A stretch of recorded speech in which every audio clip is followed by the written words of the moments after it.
one would have imagined that the archaeological excavation of a mysterious ruin would trigger an ancient seal, and in turn, it became a catastrophe for all humanity. A strange blood-cola-crimson mist quickly spread across every city. Humans caught within the blood mist couldn't withstand the mutation, going mad before dying violently. Yet, most other living creatures transformed into terrifying creatures with bizarre abilities. They were described as aberrations. Wherever these aberrations went, they left cities in ruins. Fear spread like plague, missiles were released. And it hit the city, dust and smoke-covered area. One guy looking like a zombie with an aberration-like claw hand looked for Xiaozhui. Some wolf aberrations faced him, but he continued to look for her. He clawed at the wolf aberrations. After that, he looked tired and unstable. He stepped on the ruins, still searching for Xiaozhui. He walked like a zombie. Until he saw a doll. He hurriedly approached it while thinking of Xiaozhui. He was about to take the doll using his claw-like hand, but he stopped and changed it back to his regular hand before grabbing the doll. And then tears fell from his eyes. He desperately wanted to know where she was. 3 days ago. Reports came in about a crimson mist appearing in multiple areas. The public were advised not to panic and to stay indoors as much as possible. Meanwhile, there's this family on a car ride. The son and daughter were sleeping in the back seat. The military personnel banged on their car while ordering them to move the car immediately. The mother was in the passenger seat while the father drove. He expressed his disbelief in the politicians. The daughter expressed to her older brother that she's scared. Her brother assured her that it would be fine since they were all with her. While the father complained about involving the army and disguising the event as a natural disaster. The son noticed the huge commotion outside. He got curious about what the crimson mist was. Then it was followed by a loud explosion. It surprised them. Immediately he covered her sister and told her to get down. A car fell on top of their car. The son asked his parents if they're all right. The father admitted that his leg was stuck while the mother was coughing. She asked what happened. A loud sound had caught their attention. Fear washed over their faces. They saw people running away from an aberration. Immediately, the father told them to get out of the car. The son kicked the door open and climbed out. He tried to open her mother's door, but it was stuck. She told him to just take his sister and go. But he wanted to get them out. His sister trembled at the sight of the aberration approaching a man. That man screamed for help loudly. Seeing how near the aberration was, their mother urged him to go at once. His father reminded him that he's the big brother, so he had to be responsible for her. They left Xiaozhui, his sister, in his care. Then an explosion blasted them away. The aberration had jumped towards their car. Shui screamed for their mom and dad. The aberration got agitated with the ruckus. It targeted them. Shui wanted to go to their parents, but her brother dragged her away. The whole area was in chaos. The flying aberration took the military aircraft down. They ran as fast as they could. On the way, they noticed how the animals and the people went insane. The big brother questioned what on earth was happening. Crimson mist covered the area while the wolf-like aberration went on a hunt. The siblings hid behind a shelf. The brother peeked and saw the wolf walking away. He was relieved that it was finally gone, but his sister suddenly felt strange. She cradled her head. He asked her what was wrong. She admitted that she doesn't feel well. The brother saw their faces in the mirror and there were lines forming on it. He suspected it was because they inhaled too much of the crimson mist. He took out some supplies on the shelf and dampened the cloth with water. Then he covered his sister's nose and mouth using that. But in that moment, he felt a pang of pain. He felt so hot, and something was forcing its way out of its body, and he couldn't stop it. Zhu asked him what was wrong, but he lied that he's fine. He tried to control his trembling hand. The roaming wolf-like aberration sensed them. He yelled, "Stop at his body," scaring her sister. Then the aberration spotted them. Immediately they ran and it chased after them. They left the supermarket and was blocked with a winged aberration. They were surrounded. He held his sister tightly while comforting her not to be scared. Then the winged aberration flapped its wings while roaring loudly. Several more aberrations approached them. There was even this red dragon-like monster above them. The brother thought that they're really going to die. Also, before we proceed, this guy will be our MC, so be sure to wait for his OP plot armor. The brother dragged her sister to go back inside. Because it was more dangerous outside, he grabbed a stick while saying that it was their only shot. He charged at the wolf aberration and broke the stick instead. Then the wolf aberration attempted to eat him. He crashed on the ground while trying to stop its mouth from closing. It stopped when suddenly it was hit by an arrow on the eye. Zhu helped him using the crossbow that she found. But then, the wolf aberration attacked her instead. Her brother yelled at her to run. She did. Her brother told her not to look back. Meanwhile, the brother coughed blood and was in excruciating pain. It happened during a really bad time. Shui tripped and fell while the wolf aberration was just behind her. The brother gripped the wall to help himself up, and suddenly a bright red light shot up to the sky. The debris fell on the wolf, and the brother pinned it down on the ground. Then he stabbed it using rebar steel. He stabbed it over and over while telling it to go to hell. Shui saw this and got worried for his brother. She immediately hugged him to make him stop. She had no clue what was wrong with him. She assured him that she's fine so he could stop. Concurrently, her brother remembers their parents telling them to run. They left Shui in his care. While his father assured him that he would take care of his mother, he was told to take care of Shu and survive. Then he heard Shu calling out to him. He regained his senses and saw her sister hugging him. He apologized for making her worry. She asked if he's fine now. He was to reply that he's fine, but he saw a winged aberration through the glass approaching Sui. He immediately grabbed her to evade the attack. The winged aberration turned its attention to them. He hit it with a rebar. To make it go away, his attack sent the bird flying away. Then he told Shui to hide while he dealt with it. Shui got worried that he'd go alone. The big bird aberration had its eyes on them, so he had to lead it away. But Shui didn't want him to go. She was scared that he'd lose control again. He assured her that it won't happen this time, and requested her to wait there and he'll be right back. She made him promise that he'll come back safe and sound. He promised her that. Then he stepped out. He had this theory that hunting aberrations and absorbing the red energy from them would make him stronger. So he expected the energy from the big bird to be greater. So as long as he took it down, he would have enough power to protect his family. He yelled at it to die. The big aberration watched him, but the wolves attacked instead. It was like he's not even worth its time.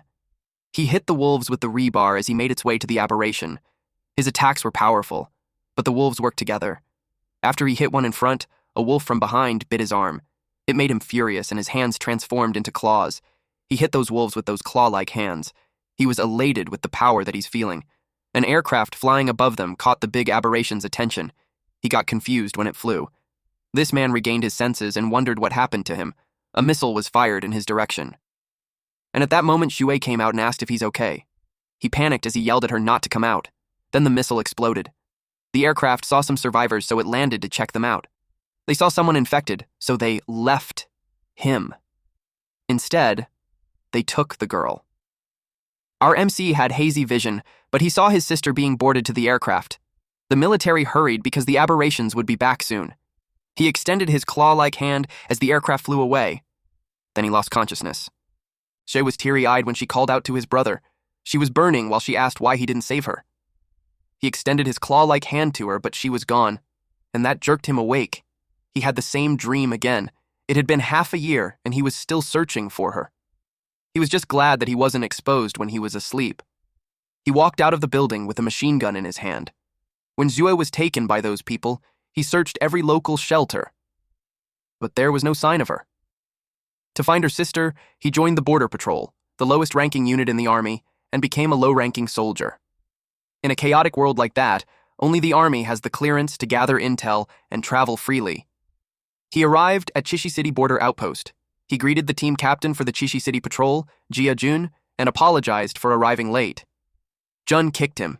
He was annoyed that he slacked off again and arrived late for his watch. He climbed a tall ladder while he heard someone say to him that when the big shots arrived, they could finally be clocked out. Then Jun warned him that if he screwed up, he'd make his life a living hell. Half a year ago, the Crimson Mist erupted. Most cities fell to ruin and became habitats for the aberrations. Along with the Crimson Mist, a mysterious Crimson Spire also appeared. The surviving humans can only eke out a living on the borderlands, far from the Spire and the Crimson Mist. As he watched the fallen city from a tall area, it made him wonder if the big aberration was still over there. Jun said that the special response unit was there, so they just needed to go through the motions. And even if they can't hold the line, a bunch of grunts like them couldn't do anything about it either. They were talking about the famous Special Response Unit, so the man asked him why he thought they would fall, when the unit had been crushing aberrations all the way there. Meanwhile, our MC sat there on the cliff, while still hating the smell of the crimson mist. The fog brings out a creature's primal bloodlust and makes them turn to each other. Then he saw the crimson mist parting. He realized something was charging towards them. A soldier also noticed that something was wrong, so they pointed it at the captain. The captain scolded him for making a fuss. Then they saw the crimson mist surging towards them, and the Special Response Unit was running towards them. They asked what in the world happened, but those men yelled at them to get back. The captain ordered everyone to fall back. The men from the special unit got engulfed by the crimson mist. Then the captain screamed out loud as his clothing got stuck. A dragon-like aberration had its talons on his hood. He thought it was the end for him. Our MC heard their screams from the cliff. He immediately jumped down. He landed on the aberration and crushed it. The other one turned its attention to the commotion. His hands transformed again. The other aberration attempted to eat him, but he ripped its head from the body. Then he absorbed a red energy from it. After absorbing that, he felt a little stronger. He got intrigued on what would happen if he absorbed a few more. 6 aberrations surrounded him, so his expectations got higher. But before he could do anything, those aberrations were hit by a powerful laser energy. He wondered who was there. A silver-haired woman was surprised to see him. This was the Blazing Blood Detachment Captain, Song Rui. He immediately recognized that it was someone from the Special Response Unit. He knew it wasn't good for him. He had to change back quickly. Rui ordered the unit to leave no one alive. Her men surrounded him. He raised his arms and told them not to shoot. He explained that he was Private Yahello of the patrol team. At 12 o'clock, the men fired. Their target was the aberration behind him. The Special Response Unit team confirmed that the target had been eliminated.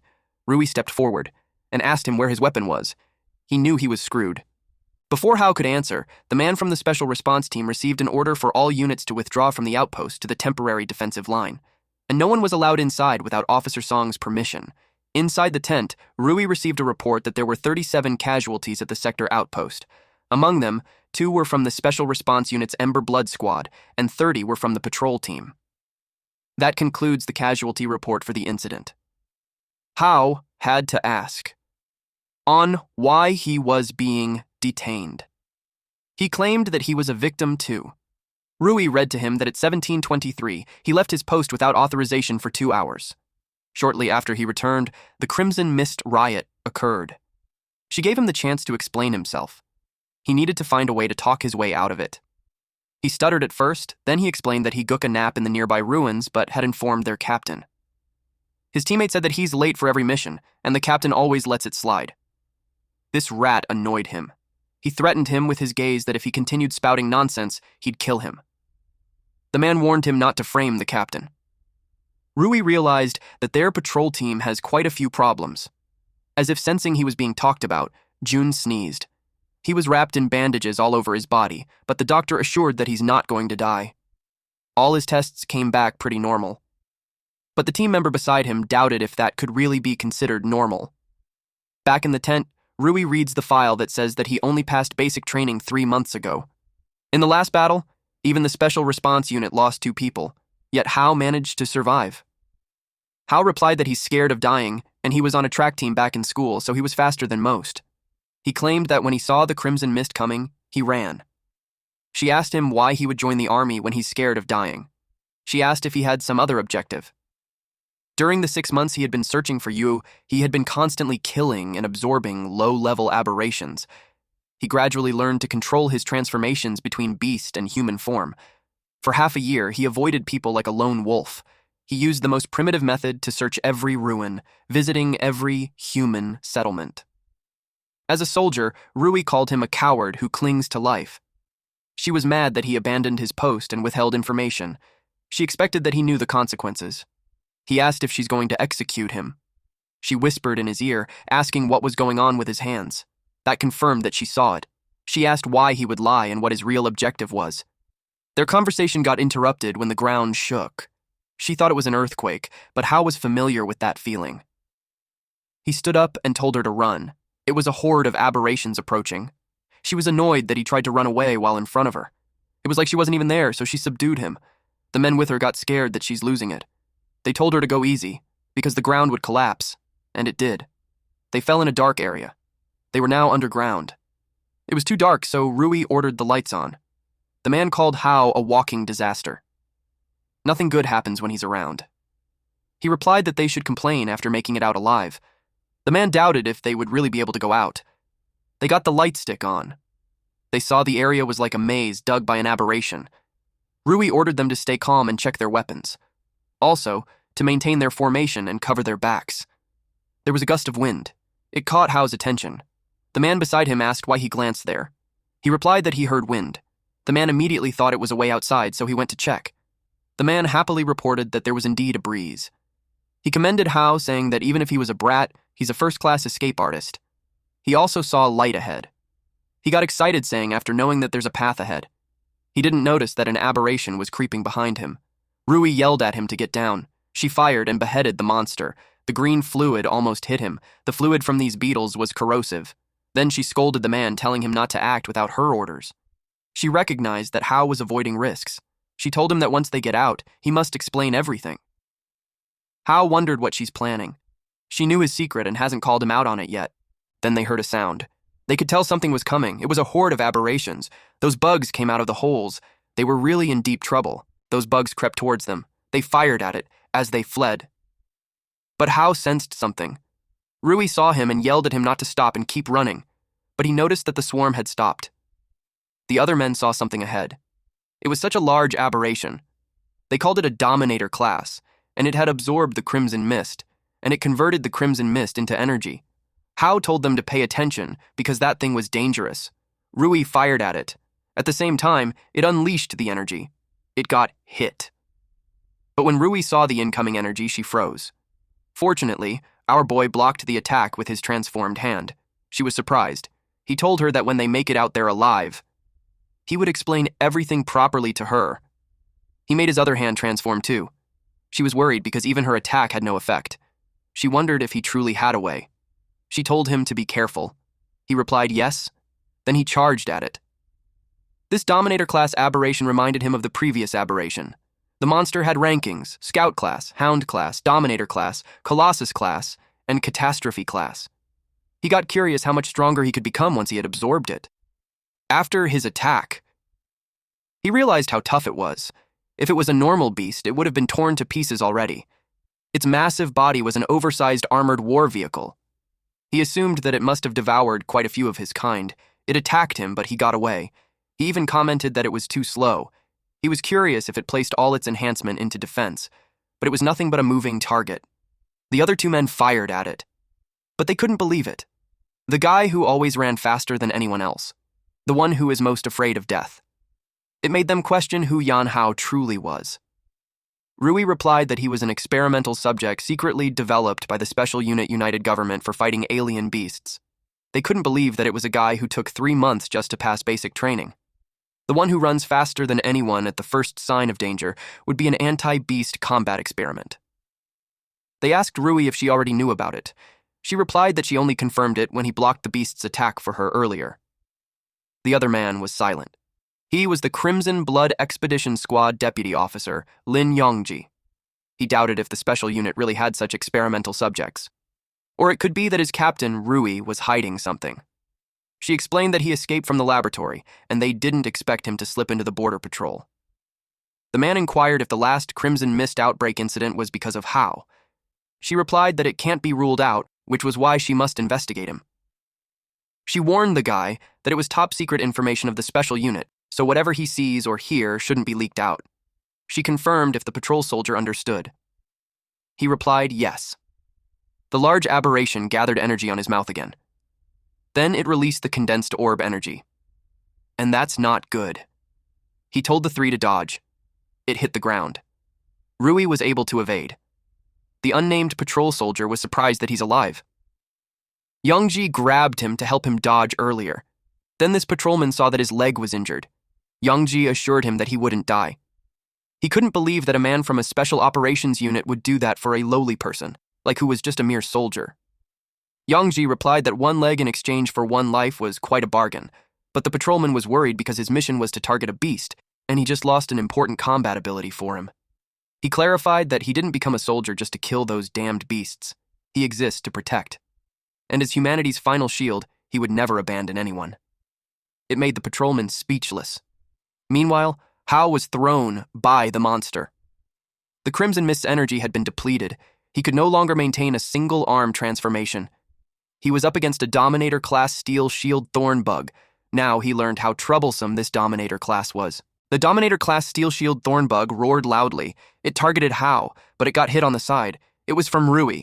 She yelled at Hao that he can't die yet. There were still so many things he had to explain. The Dominator-class Steel Shield Thorn Bug laughed.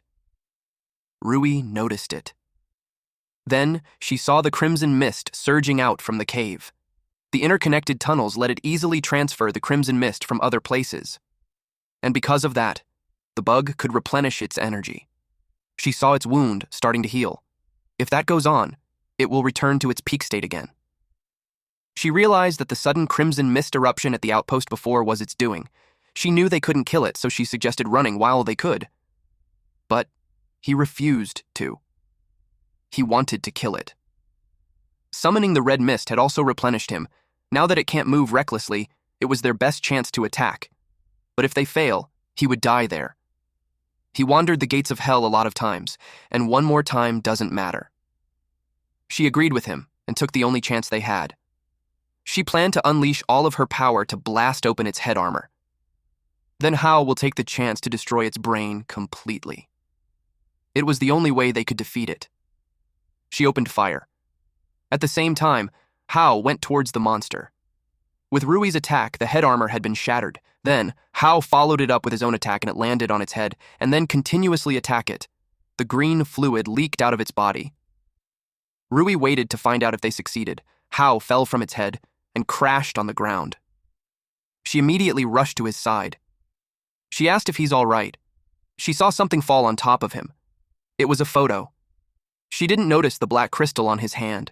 It dug to his palm. Deep in his consciousness, he was confused at first. And later, he saw himself, but he couldn't control his body. He realized that he completely turned into a beast. But he's confused about what he's doing. He wondered if it was like his life flashing before his eyes. He saw a glowing DNA.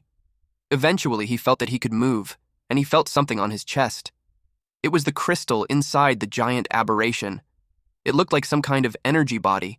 He was confused how it transferred on his chest when he was just holding it earlier. Then it absorbed the Crimson Mist. Not only that, but it also stores it. So even if he absorbs more Crimson Fog than before, and beastify further, he won't need to worry about losing control anymore. It was like insurance when he lost control. It would reclaim the Crimson Mist in his body and restore his sanity. That way, he could absorb the aberration without hesitation and evolve stronger. He doesn't need to worry about counting every kill. He was disappointed when he learned that the crystal had limited capacity. If it continued, it would burst. Then he remembered something. In the bug's last move, it consumed a huge amount of Crimson Mist. Since it can absorb Crimson Mist, he converges it together. Meanwhile, his body was placed in a hospital bed. The Crimson Fog leaked out from his chest. Eventually, he opened his eyes. Then he gathered the Crimson Fog in his palm. At that moment, Rui entered and saw him. She panicked and asked what he's doing. He yelled at her to get out of the way. Then the energy burst with such force that it erupted outward. 5 minutes ago. The patrolman reported to Rui about Yongji's leg. She replied that he was a soldier and was prepared for it, so there was no need for him to blame himself. Rui entered the hospital room. Yongji asked her what was the deal about Hao since he had never heard of the special unit having test subjects. She replied that it was a top-secret case. She took his tablet and advised him to focus on his recovery and not to concern himself with anything else. Also, she had informed him that she had requested a transfer for him to the logistics department at the headquarters, so from then on, he could get some proper rest. He replied that he will report the matter truthfully to her father, Chief Staff Song Lian. He trusted that he would make his own judgment. It made her furious and reminded her who his superior officer was. From then on, his communication privileges were frozen. He also wasn't allowed to go anywhere. After that, she went straight to Hao in Ward 314. They've arrived in his room. She ordered the patrolman to guard at the door. No one was allowed to enter without her command. And when she opened the door, Hao had a concentrated energy on his hand. He was extremely surprised to see her. She asked what he was doing while he yelled at her to get out of the way. He could no longer control the energy, and it was unleashed. She ducked to evade it. The powerful force of the energy also made the patrolman outside fall. It passed through 3 buildings, the last one being split in half. From the window, Yongji saw that the abandoned building was pierced through. He wondered if Hao did that. If so, he wondered how long Rui could hide the whole situation. The patrolman trembled in fear as he also complained about being the unlucky one. He called for help since he didn't want to die. Rui recognized that it was the bug's move from before. It made her curious why Hao could use an aberration's abilities directly without beastification armor. She reminded him that he owes her a few explanations. They went to the hospital rooftop and discussed it. She learned about him and summarized that not only can he absorb an aberration's beast core, but he can also learn its abilities. He added that it wasn't just that because he could also absorb and store more crimson mist, and that the crystals were able to self-repair. She smiled as he commented that he had a lot of features. He admits to having obtained their strength and abilities, but he also worries that he's slowly becoming one of them. It made him question if someone like him could still be considered a real human. He asked her what she sees him as. She replied that he's one of a kind, and being a human or monster would depend on how he uses his power. She also knew his power was both a disaster and a weapon. She gave him 2 options.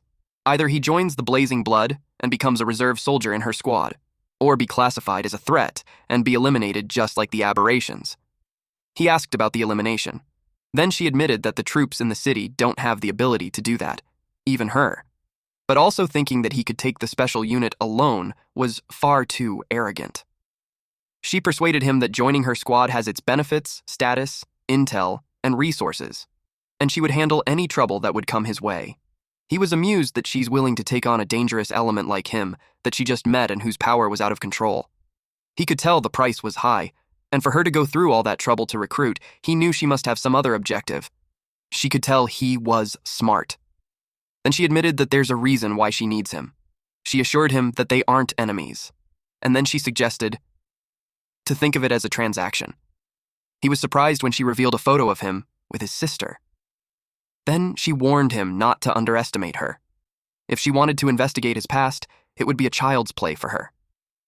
Then she told him that if he joins Blazing Blood, she would use their highest-level intelligence network and every resource at her disposal to help him find his sister. Hao knew to himself that there's a limit to what he can do searching blindly on his own.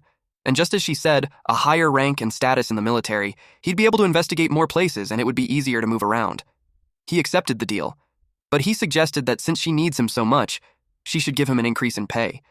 He admitted that all his previous salary had been spent when he looked for his sister.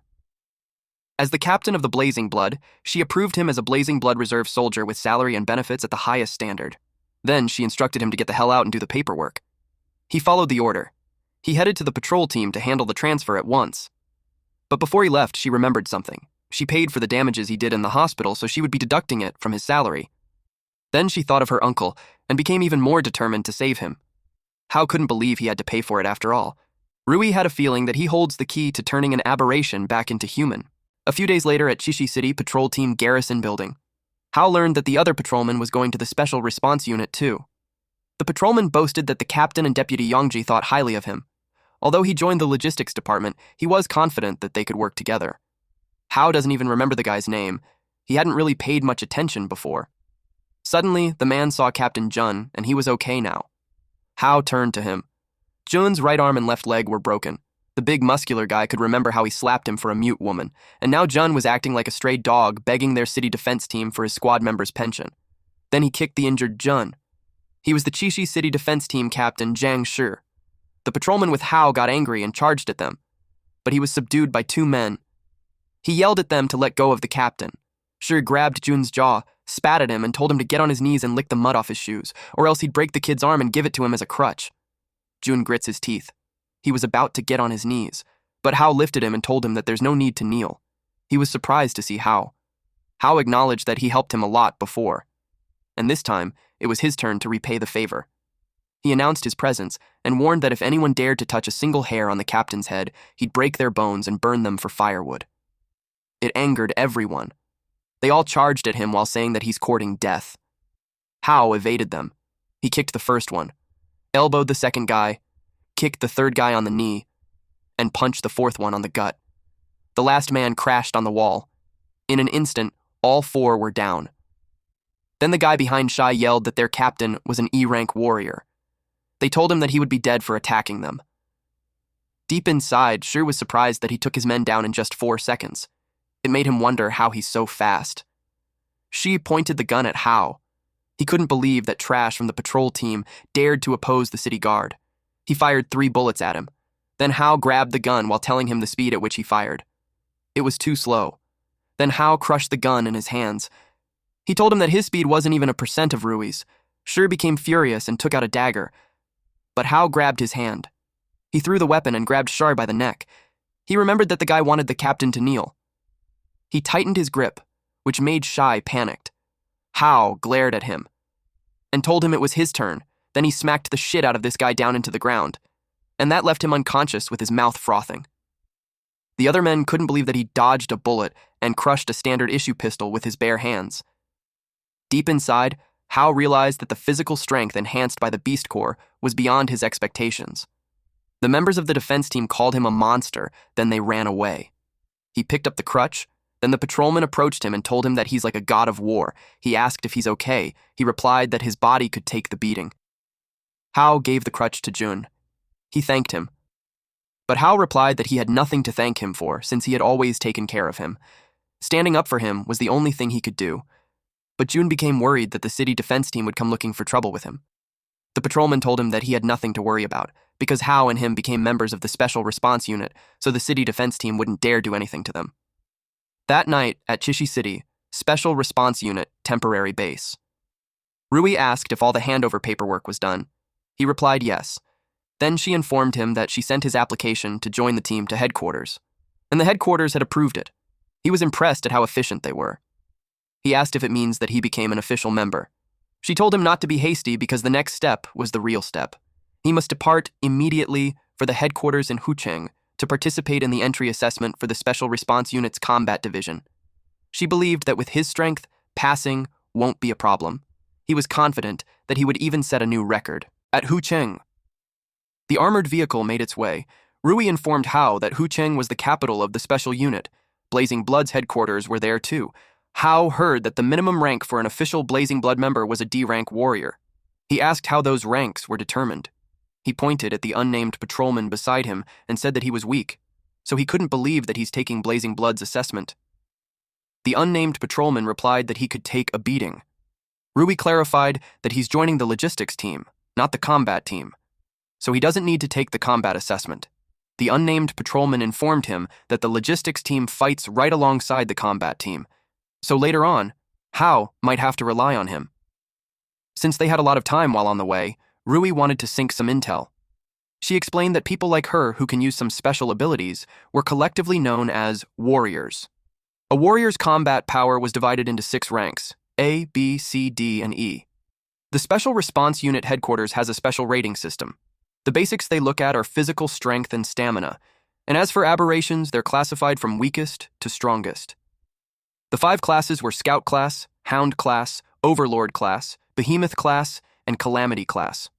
Under normal circumstances, an E-rank warrior can defeat a Scout class aberration by the same logic. D-rank warriors could handle Hound class aberration. C-rank and B-rank warriors could manage against Overlord class aberration, and an A-rank warrior could handle a Behemoth class aberration, and only the S-rank warrior could handle a Calamity class aberration. In addition to that, the affinity with a Beast Core also affects the rank. Hao asked about the Beast Core affinity. She explained that in the recent world, only aberrations that mutated from the Crimson Mist have special abilities. Human warriors, on the other hand, could only awaken special abilities by attuning to an aberration's Beast Core through Beast Core armament. So things like his physical condition, talent, and even luck all affect his Beast Core affinity. The better his affinity, the higher the quality and number of abilities he can awaken. If he can't attune to a Beast Core, the highest rank he can achieve is E-rank. The military truck had stopped. A member of the city defense team informed them that the street was closed due to traffic. They were advised to take a detour. They couldn't believe that these men dared to block the Special Response Unit. The city defense reasoned that they're also on official business, so they had no choice. A white car with a green intertwined vine logo passed by. Rui saw it and wondered what a big shot from the Green Vine group was doing there. She could tell something was not right. An hour later, at the Blazing Blood entry assessment site, the man in front informed everyone that Blazing Blood was humanity's strongest shield and the Special Response Unit's sharpest blade. He is Ling Yongxin, head examiner of Blazing Blood and also an A-rank warrior. He didn't care what kind of background they had, but once they're in there, they had to play by their rules. He also informed them that pulling strings won't be tolerated. He doesn't care who they are. If they didn't have what it takes, then they shouldn't even think of staying in Blazing Blood. The first event was the physical assessment. The first task was the 50-kilogram weighted 100-meter dash. Hao reached the end in just 5.10 seconds. Next was the electromagnetic force-weighted dumbbell. Hao surprised everyone when he lifted the 100-kilogram. After that was the striking power test, which came out too easy for him. He actually broke the testing machine, so his score couldn't even be calculated. 10 minutes later, he informed the head examiner that he had completed all the events. Yongxin confirmed it and announced his score to be 198 points. It surprised everyone since the previous rookie record was only 140. Some assumed that he cheated. Someone approached Yongxin and raised a concern that the rookie record was 140 points. So this man, Zhang Jin, was the Chishi City defense team captain's younger brother, refused to accept that Hao exceeded the record. Yongxin replied that he supervised it himself, and it was all on camera. He got offended since it seemed like he was accusing him of letting Hao through the back door. Jin replied that he wouldn't dare, though he was curious.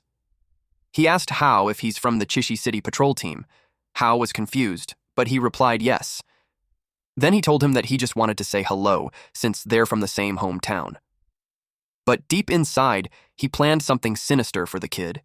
He wanted revenge for his older brother who was humiliated. Hao was intrigued when he mentioned that they were from the same hometown. Yongxin informed him that the guy was Jin, one of those rich kids from the Chishi City defense team. He asked if he knew him, but he didn't. But after learning that he's from the Chishi defense team, he realized that the whole city defense team crowd was rotten to the core. Later on, Yongxin announced the result of the physical test. In 30th place was Zhang San with 89 points, and so on. Then the third place was taken by Zhang Jin with 123 points.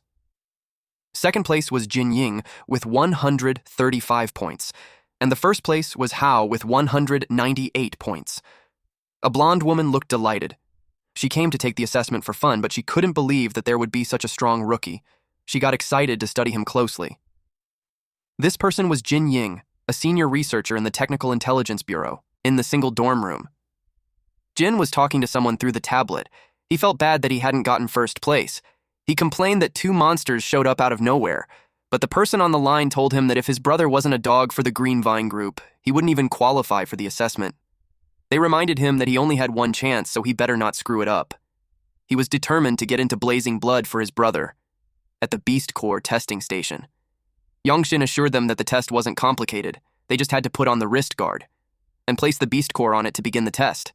Anyone with a Beast Core affinity below 40% would be eliminated immediately. He explained the Beast Core, just in case there's someone who doesn't know it yet. Only Hound class or higher aberrations can produce a Beast Core. The stronger the aberration, the higher the quality of the Beast Core it produces. By socketing a Beast Core into an aberration armament, a warrior can use special abilities just like an aberration. Black quality Beast Core was commonly found in Hound class and Overlord class. The quality goes up from black, rust red, blood red, pink, and the highest was the gold. Everyone has a different affinity for Beast Cores and will awaken abilities of different attributes based on that affinity and their own innate talent. They could be elemental, power, or support control. The wrist guard was the lowest grade of aberration armament.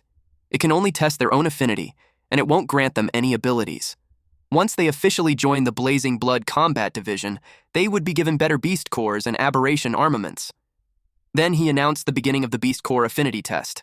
The first one was a D rank with an affinity of 39%. He fell into despair because he ranked 5th in the physical exam, and yet this assessment was even harder than killing aberrations. The next candidate was classified D rank with 56% affinity. He was so happy he passed and could finally join the Blazing Blood. Jinx was next. His eyes were red. He picked up the stone and placed it on the wrist guard. Then he ordered it to obey him. Then it showed his score. D rank with 605 affinity. Everyone was shocked because the strongest rookie last year only got 56%. He could be the strongest one for that year. Jin claimed they're a bunch of trash and he's the strongest one in there. Hao watched his confident ass get down from the stage when Ying approached him. She asked if he's from Chishi City. She was curious why she never heard someone as strong as him before. She told him that she's a know-it-all at the technical bureau, so it was a surprise that he managed to stay off her radar, which made him impressed. Then she deduced that the abnormal fluctuation in the Crimson Mist's concentration in Chishi City a few days ago had something to do with him. He tried to play dumb. She told him that it's fine even if he won't admit it. She just wanted to express to him how interested she was with him. He took the chance to extract information from Miss Know-It-All. She agreed to it. But she had a condition. If his score was higher than hers, she'll tell him anything he wants to know. Then she was called to go in front. She called everyone's attention and announced that she was about to break Jin's record. Hao got intrigued if she's that strong, while Jin insulted her. She picked up the black stone, spun it on her hands, and placed it on the wrist guard. Then it showed that she's a D rank with 78% affinity. Everyone was shocked. Then, they recognized her to be the Jingli girl. She grinned widely. Then when she went down, she emphasized how she proved that she can break Jin's record. It made Jin angry. Besides Hao, he couldn't let the stinking bitch get away either. Hao was the last one to be called. Since he learned how strong she was, he started to be convinced that she's not lying. It could be that she knew a lot. Ying asked him if he's feeling pressured. For a clue about his sister, he was determined to win the bet. He told her to watch closely. According to Rui, his rank was at least C rank. The quality of the beast core was black, just like the one he absorbed. It made him curious what his affinity rate was going to be. He placed the stone on the wrist guard and got prepared to see how much potential he had. He expected C rank. He could imagine everyone's jaw dropping in shock because it was the level of a squad leader. But the system showed an error. A result like that had never happened before. It revealed 0%. Jin laughed loudly at him. It was hilarious that even the beast cores rejected him. Hao pouted. Then he saw his wrist guard. It emitted crimson mist. His body was forcefully devouring the beast core. Ying couldn't believe he got 0%. The worst anyone had before was at 1%. She had to record it. She knew the old man would be happy with it. Jin had a devilish grin seeing that beast core. He reported that Hao stole the beast core. Immediately, Youngshin instructed Hao to raise his hand so he could see the wrist guard and the beast core. It was gone. He asked where it was. He demanded an explanation. Hao replied that he doesn't know either. He felt awkward. He had to make up a reason at once, or he definitely turned into a lab rat. He took a gamble. He disguised his bestialization as an ability activated by the beast core. He showed them his claw-like hands. Jin was shocked. He wondered what that was. Immediately, Youngshin drew out his weapons and alerted all units. He told the participants to fall back, while Ying got excited at the sight of bestialization. Jin wondered if the guy was infected. Again, Youngshin told them to get back. He was determined to deal with him at once. Ying called Hao to ask if he could hear her. He asked her what. Youngshin was slightly caught off guard that he hasn't lost his mind. Hao nonchalantly replied that it was the beast core's ability, that it suddenly drilled into him, and then that happened. Ying was glad. He didn't go berserk, so it must have been a transformation ability. She got excited because it was the first time it happened. Youngshin told him that he hit the jackpot. Recovering on his own after transforming was unheard of. It was such a rare ability. It made Hao curious who Ying truly was because she knew so much. She smiled and replied that she's the one who knows everything. Youngshin revealed that she's a blazing candidate for the term, and also a senior researcher at the Technical Intelligence Bureau. Her father, Major General Jin An-cheng, was in charge of the entire Technology Research and Development Department. She got annoyed that he leaked the secrets and completely ruined her mysterious aura. Youngshin ended the conversation there and asked Hao to hand over the beast core. He was in a pinch. He admitted that it's not because he didn't want to hand it over, but the thing had latched onto his body and won't leave. Jin heard that. He immediately thought to report that to the Green Vine people. It made Hao the perfect test subject.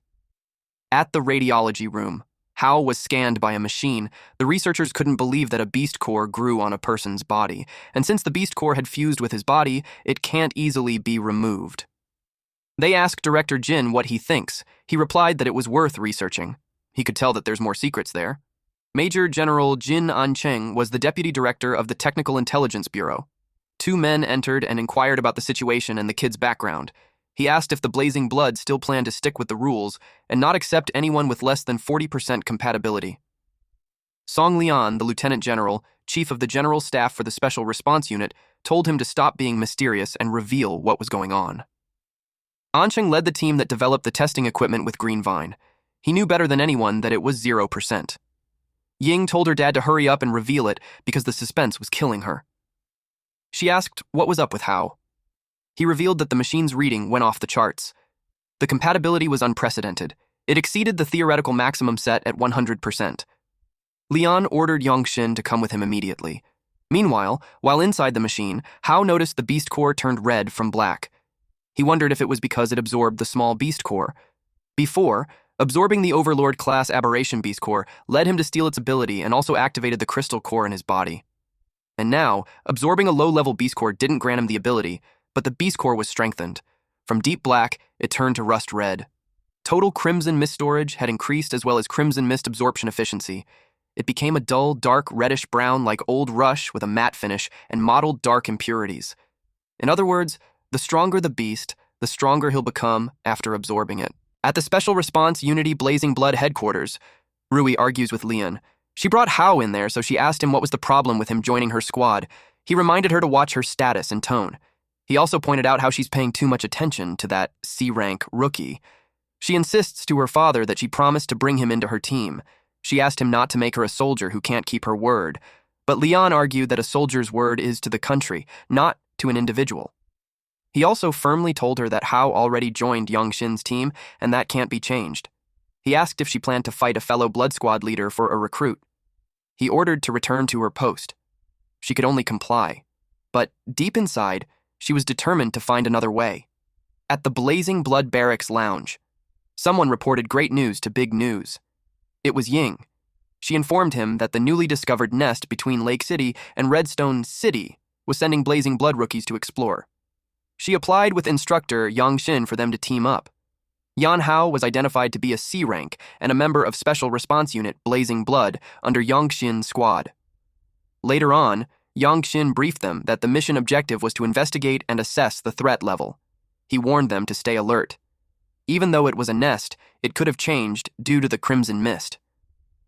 Ying, a D-rank senior researcher at the Technical Intelligence Bureau, also became a member of Yongxin's squad. She told him that data collection was her strongest suit, so she got him.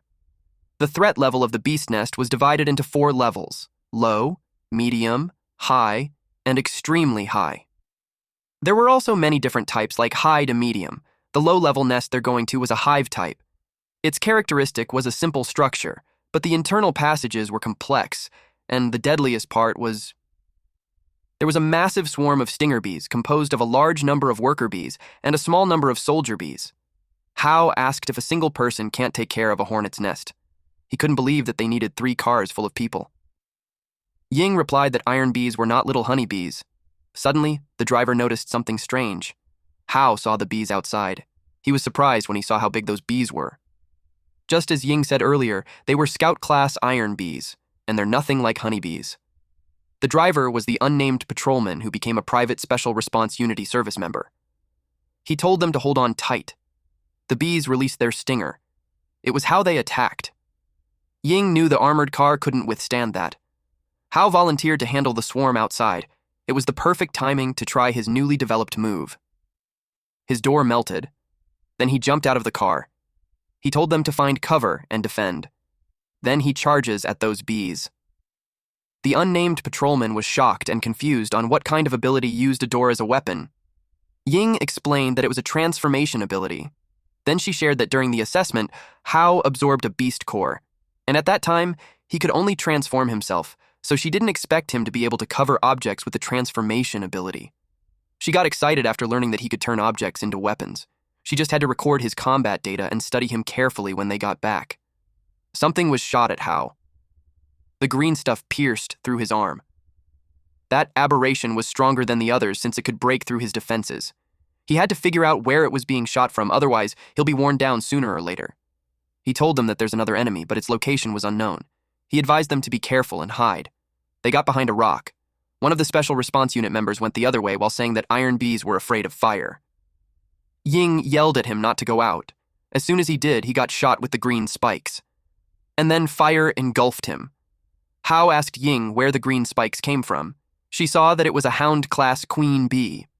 Its tail stinger has venom that can corrode armor below C rank. She couldn't believe that there's actually a hound class. It made the intel wrong since it wasn't a low-level nest at all. He sought their help in taking care of the scout-class iron bees while he went for the queen bee. She was up for it. She was an elemental type which had the basic ability of wind power. She unleashed a storm, and the gust of wind blew away the iron bees. The queen bee showed itself. Hao finally got it. It was a huge, menacing bee. He twisted the door and shaped it like a dual blade spear. Then he prepared himself to attack. He threw it with all his power. The spear traveled fast. It hit the queen bee. Hao had hit its vital point, but it was completely unfazed. It made Ying wonder how a hound class could have much power. She had a theory, so she told Hao not to let it escape, because it was about to advance to Overlord class. But Hao chose to lay on the ground and let it run since he's out of energy.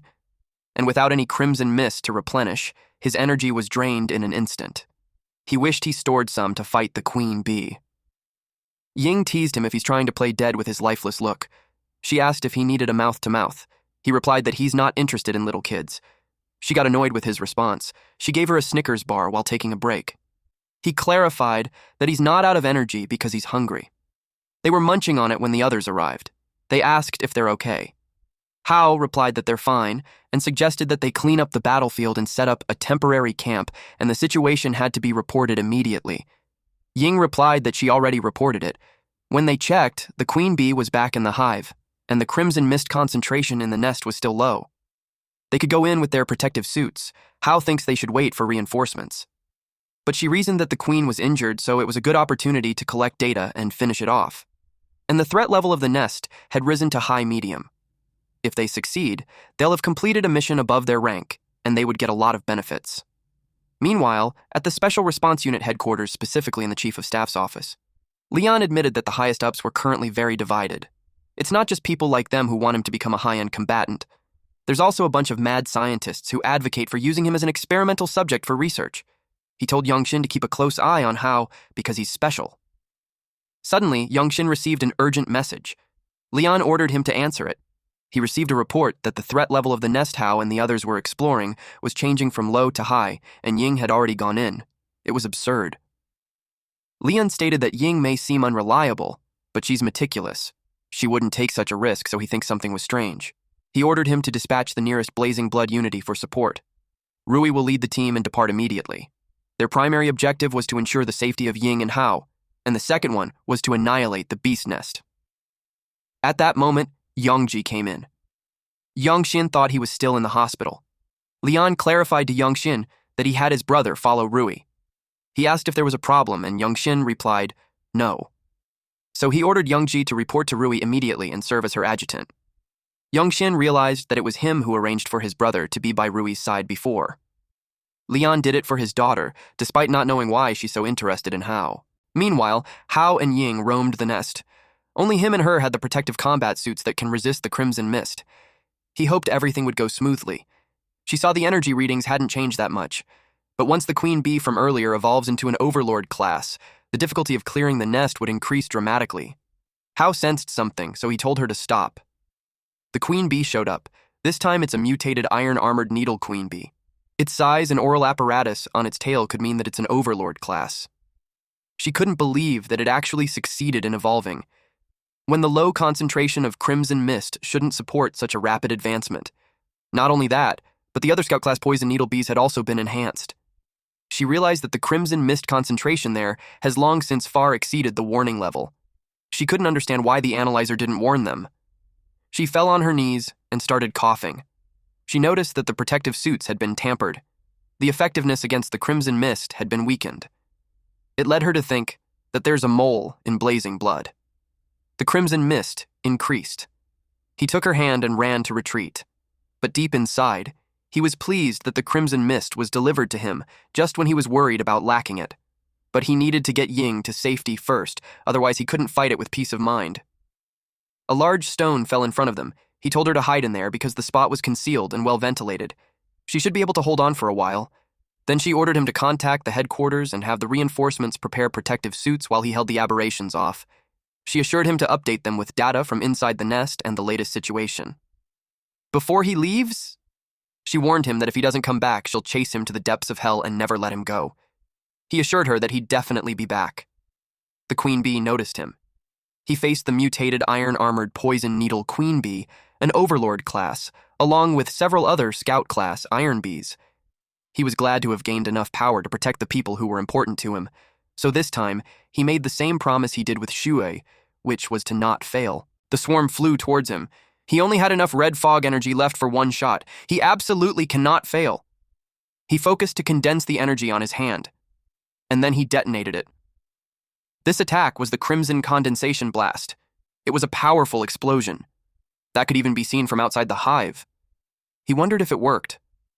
But then the crimson mist spread, and the bees came out unscathed. He couldn't believe it. Meanwhile, 3 minutes ago, Ying couldn't believe that someone had tampered with the analyzer. She fixed it so it should measure the crimson mist concentration accurately. It warned her that the crimson mist exceeds limits. The readings were so high, they were more than double the alert value. Suddenly she felt a gust of wind. It led her to think that an explosion happened outside. It wasn't an ideal scenario. The explosion stirred up the crimson fog, making it even thicker. By absorbing the high-concentration crimson mist fog, the bee swarms were able to evolve rapidly. Even the lowest scout class ones have evolved into hound class. They attacked Hao. He noticed that there were more of them, and they're getting stronger. Even with the crimson fog around, his replenishment rate can't keep up with his consumption. If that continues, he'll be drained. Ying got worried if he could hold on.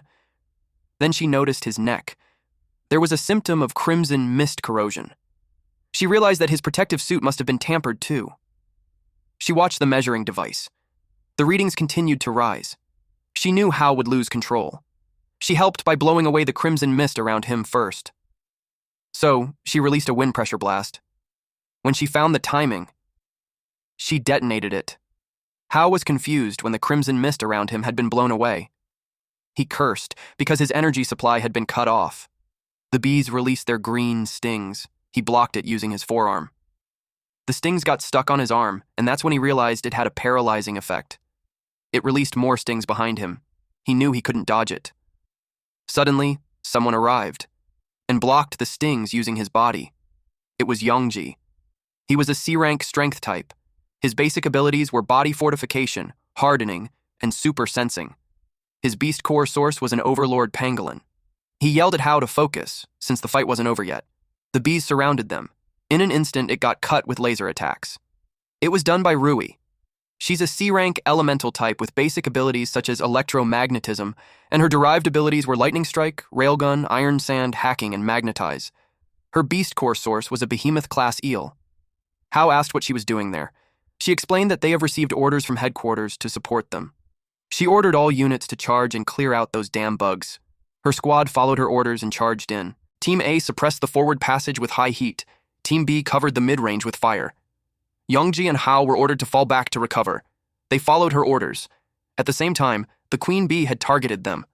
Those who saw it first warned them. But Rui ordered them not to look back and to continue running. She didn't expect the queen bee to be an overlord class. She had to use her move. It was the electromagnetic annihilation attack. It was a high-voltage electric field created by the move, and it will destroy and paralyze all objects within its range. They saw her attack and hit something. When they saw it was the queen bee, they realized it was the one mentioned on the intel, and it was escaping upwards. But since Rui paralyzed it, it won't get far. She ordered an annihilation of the surrounding swarm to prioritize rescue. Hao couldn't believe how strong she was. Yongji looked proud when he shared the last time in Redstone City. Rui hadn't even brought her main combat gear, and she wasn't wearing her combat suit, so she couldn't use her abilities at full power. She looked for Ying. Hao pointed to where she's at. Then Ying called her. and stated that had she been 10 minutes late, they would have been retrieving her corpse instead. She told him to treat her when they got back because she still owes her for also saving her last time. They had completed the first mission, which was to rescue the wounded, so they asked what their next move would be. She was ordered to exterminate the swarm and eliminate the threat of the beast nest. Meanwhile, Hao used the chance to quickly replenish some crimson mist energy. The crimson mist cannon blast didn't manage to finish off the queen bee, so he had to try again. He finished replenishing his energy. When he heard a noise, all of them got nervous and alert. The queen bee absorbed all the crimson mist from the entire nest. It looked like it was going to level up again. The reader warned them that it was about to break through level 4. Ying wondered where all the crimson mist came from. She got suspicious that the beast nest was actually a high-level one. The queen bee made a loud noise, which made a large sum of hound-class bees appear at the rear. Hao told them to handle the swarm, and he'd handle the queen bee since he had a way to deal with it. Rui announced to all the units to attack the swarm and cover Hao. Hao had to finish it for good, or else everyone in there would die. He hit it continuously, but his claws weren't enough. He released a crimson condensation blast again. It exploded in the area. He waited for the smoke to vanish to check if it worked, but it retaliated by unleashing its stinger. He realized that just bombarding it with energy wasn't enough to deal a fatal blow. He needed to find a suitable weapon. Then he noticed the queen bee's stinger on his side. He picked it up and used a bestialization coil. He held it like a sword. Then he approached the queen bee while evading its attacks. He coiled all his remaining crimson mist energy on his weapon. He prepared to return the favor of being granted a weapon. He held it tightly and sliced the queen bee with all his power. It caused another explosion in the air. After that, only the red beast core had remained from the queen bee. It was an overlord-class beast core, and he caught it. As soon as he touched it, he felt a pang of pain on his chest because the energy was so strong. It filled up the crystal core inside his body in an instant. He couldn't take it anymore. Meanwhile, Rui and the squad dealt with the swarm. Eventually, they wiped it all out. Ying expressed that he felt weaker. Rui ordered everyone to support Hao at once, but when she saw him, he was down on the ground. She called his name, concern evident in her voice. Hao was unconscious. They hooked him up on a monitor and saw that his heart rate was spiking and neural signals were erratic. He was exposed to too much red mist, so he could lose his mind anytime. Rui ordered Yongji to use the medical pod and block the neural transmissions. They moved to the temporary camp outside the nest. The unnamed Special Response Unit service member asked what was wrong with Hao. Yongji replied that Hao was fine. Rui assigned Ying to adjust and monitor the medical pod's parameters since she was a tech officer. The medical pod activated and anesthetic injection commenced inside. Ying told Rui that it was only a temporary fix. They still need to get back to the headquarters fast for proper treatment. Rui knew that. Meanwhile, inside Hao, he was being choked by a powerful version of himself while telling him to surrender his body and embrace the beast transformation. He assumed that it was his end. He thought of his parents and sister and felt apologetic towards them. He accepted that it was all over. But then, he saw his parents encouraging him to live. And also, Shui was there, reminding him of his promise to come back safe and sound. He remembered that she was still waiting for him. Then his colleagues surrounded him and told him to wake up. Ying refused to let him give up. They keep telling him he can do it. He realized that everyone was waiting for him. It registered to him that the fight wasn't over yet.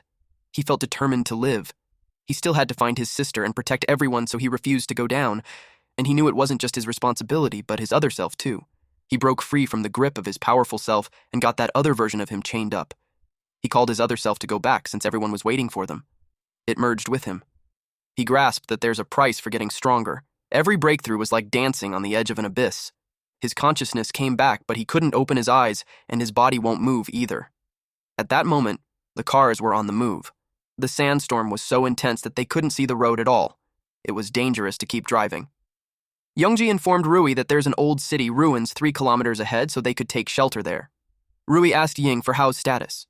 Ying reported that the vitals were stabilized, but he hasn't regained consciousness. After learning that, she ordered Yongji to head for the ruins and to tell the vehicles behind them to follow. They reached the ruins. The 3 military trucks drove inside. Everyone was ordered to disembark and rest. But Rui could sense that something was off about the place. She ordered Ying to scan for environmental structural stability, crimson fog concentration, and heat signatures at once. Then she ordered her men to protect Hao on the pod, because that was also a direct order from the headquarters. Unbeknownst to them, someone watched them from the higher floor, and they were ambushed. Arrows were released towards them. Youngji saw the enemy attack and ordered everyone to take cover. He was hit by an arrow, but he hardened his arm to deflect it. Ying saw that the arrows were coated in bodily fluids of a venomous stinger wasp. Then a huge boulder came falling at them. Rui ordered everyone to spread out. She kicked the pod to get it out of harm's way. Then she got away just before the boulder hit. The debris flew all over the place. Youngji protected Ying using his hardened body. Then those men showed up. They were bandits and had planned to take everything. First, they threw glass bottles. Rui wondered what it was, but when it shattered, it released green gas. She realized it was the fluids of a Dominator-class mutated beast. The gas it produces has paralyzing effect. Then the bandits charged at them. A huge muscular man with an axe targeted Rui, but she skillfully evaded him and kicked him in the groin, and sent the man flying on the opposite wall. But just right after that, she saw something attached to the pod. She fell down as the paralysis took effect on her body. When the bandits had the hook attached, they started pulling. They saw those guys protecting the metal box with their lives, so they assumed that there's treasure inside. But Ying tried to go after it while yelling at them not to touch him, but someone shot an arrow on her ankle. She fell down and bled. She was in despair as she watched Hao get taken away. Meanwhile, inside the pod, a U-shaped mark appeared on Hao's upper chest, stretching from one side of the neck to the other. From the top ends of the U, a line extends to each shoulder. The mark glows faintly. Even when she was in pain, all she could think of was to save Hao. Rui told her to hang in there as she pulled the arrow.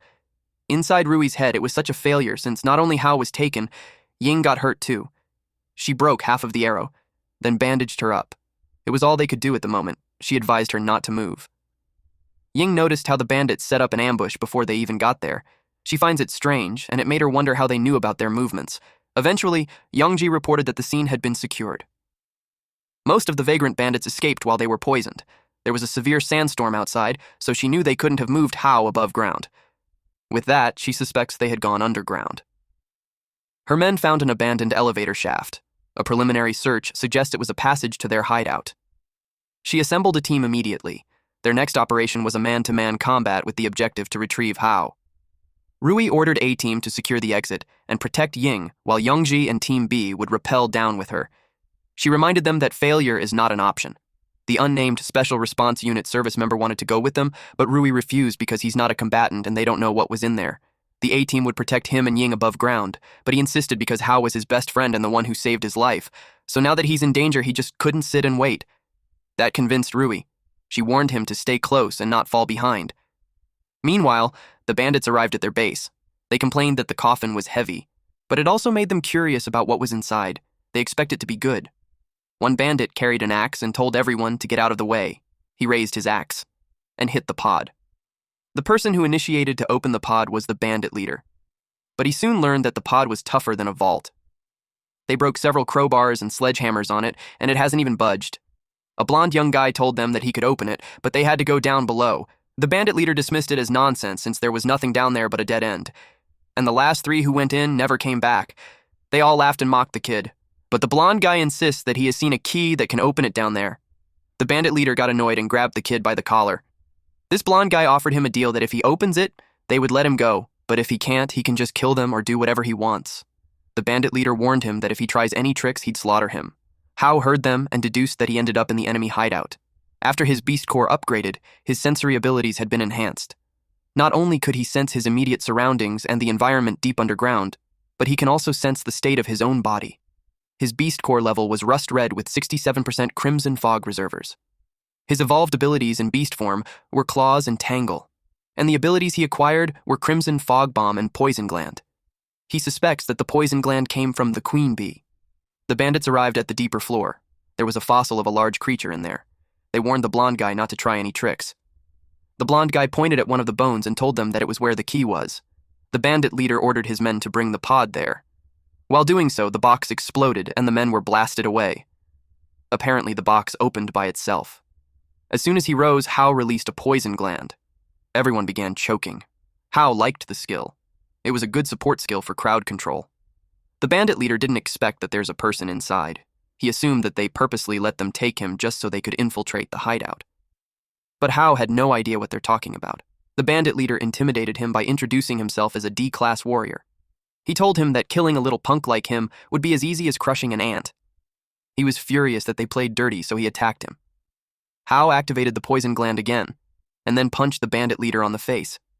The bandit leader crashed on the wall, creating a dent on it. Someone got spooked, and it caught Hao's attention. Hao asked the blonde guy if he wanted to try his strength too, but the kid just passed out. After dealing with the humans, he noticed the surroundings.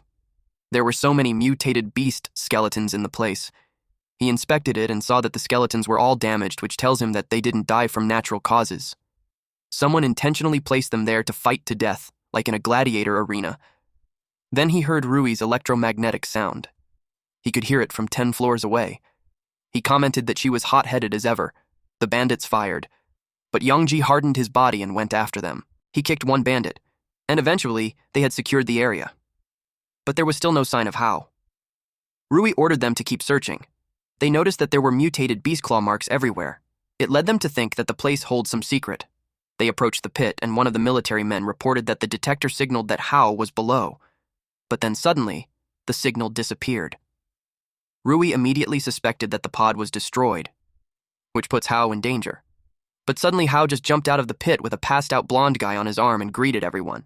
Our MC's back. And the power-up really has been evident. Yongji asked Hao if he's okay. He replied that he's fine now. Rui questioned what was down there. He told them what he saw, an abandoned fighting ring. Yongji asked the captain if they should investigate. Rui replied that withdrawal is their priority and would just arrange an investigation later. The unnamed member asked about the kid that Hao was holding. Hao threw him on the ground. The kid charged at him with a dagger, but he stopped his hand, and the dagger shattered when it hit his partial beast form. Scales. He asked the kid if he's that eager to die. The kid reasoned that all soldiers were bastards. The kid's eyes were red and red lines appeared on his face. He told Hao to kill him. Hao knew that those were the symptoms of crimson fog infection. He hit the kid at the back to make him unconscious. When the kid fell, the unnamed member saw a card fall. He picked it up and saw that it was his comrade, a Shuo of Redstone Patrol's IID. The person in the photo was older, but their features were similar. It led Rui to think they were brothers. The kid was in bad shape, so she ordered to take him back for treatment and investigation. The infection of the kid was still in early stages, so Hao thought that if he drew out the crimson fog energy from his body, he could still be saved. They eventually arrived at Lake City Special Operations Team Crimson Blood Encampment. A soldier saw that they're back, so one of them immediately headed to the young Master Zhang to report. Upon arrival, Rui instructed Yongji to take Ying to the medical bay immediately. Then Hao and the unnamed member were blocked. They had to abide by the latest quarantine regulations. Hao reasoned that there was no rule like that before, but the soldier insisted since it was an order from their superiors. They were told to cooperate by removing all their clothes for full disinfection and inspection. Rui questioned who gave these so-called orders from superiors. She clarified that she was the commanding officer and told the soldier to make his superior report to her immediately. A man came out and asked who was deliberately refusing to cooperate with the inspection. It was Jin. He told Rui that it was just a misunderstanding. Internally, he was confused on why Hao came back with Rui. She asked him if he was the one who ordered the logistics soldiers to do that. He reasoned that he's in charge of quarantine safety for new recruits, and since she and Ying were veterans of the Special Operations Team, they wouldn't have to undergo the inspection. But he advised Hao to cooperate. Rui yelled that it wasn't necessary. She was furious and asked who he thought he was. She reminded him that he doesn't call the shots. She told them to ignore him, and they walked past him. He yelled at them to wait. Then he pointed to the child and asked if they were going to bring that filthy little thing into the encampment. The unnamed soldier corrected him, saying that the kid was not a filthy thing, but his comrade's brother. After realizing that he's from the patrol, Jin commented that trash belongs in the dumpsters. He ordered the soldiers to take him. It angered the unnamed soldier, but Jin intimidated him by asking if he's planning to defy military orders. Rui was about to say something, but Hao stopped her. He activated some poison through his poison gland and told her to let him. He placed a hand on Jin's shoulder and told him to stop it. Jin thought he wanted to defy him, but he panicked when he felt the poison in his body. He had no idea when it happened. Hao whispered to him to say that he knew he didn't like him, but his methods were just too underhanded, so he advised him to stop while he still could. Then he pointed out how, with just a few words, Jin already fell on his knees. Our MC then told the soldiers to take back their new team leader since he looked tired. They assisted Jin, who was furious with Hao but couldn't move his body. Rui asked what he had done. Hao simply replied that there's nothing to worry since he just made him lay in bed for a couple of days. A few moments later, they went to the medical laboratory. Ying informed Ancheng and Lian that her combat suit was deliberately smeared with a slow-acting corrosive agent. After exposure to high concentration of crimson fog, its protective function failed. Lian concluded that there's a traitor who didn't want Ying to come back alive.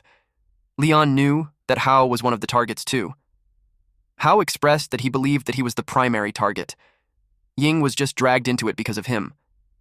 This led Lian to decide that both of them were suspended from field missions until it was all cleared up. Anqing told him that they had bugs to clean out at the headquarters. He hoped that he would send someone trustworthy to protect his daughter and Hao. He reminded him that if anything else goes wrong, neither of them would be able to bear the consequences. Lian was well aware of that. He assigned Rui to ensure the absolute safety of those two. A few days later, Hao pondered on the events that happened, such as suspension of field missions, a traitor in the army, Jin from the city defense, a Shuo from the patrol. Suddenly, the unnamed member called out to him. He asked what was wrong. The unnamed man whispered to Hao that when he was examining the boy, he found a photograph of a girl that looks like Hao's sister. Hao grabbed the man's arm while asking if he's telling the truth. The unnamed man whined that his wrist was going to break. They went to the boy's room. The unnamed member asked the doctor about the kid's condition. The boy's condition was stable, but he would need further observation. The infection was very severe when he first arrived, so the doctor was puzzled on how he suddenly got better those past few days. Hao approached the kid, which made the doctor question what he's doing.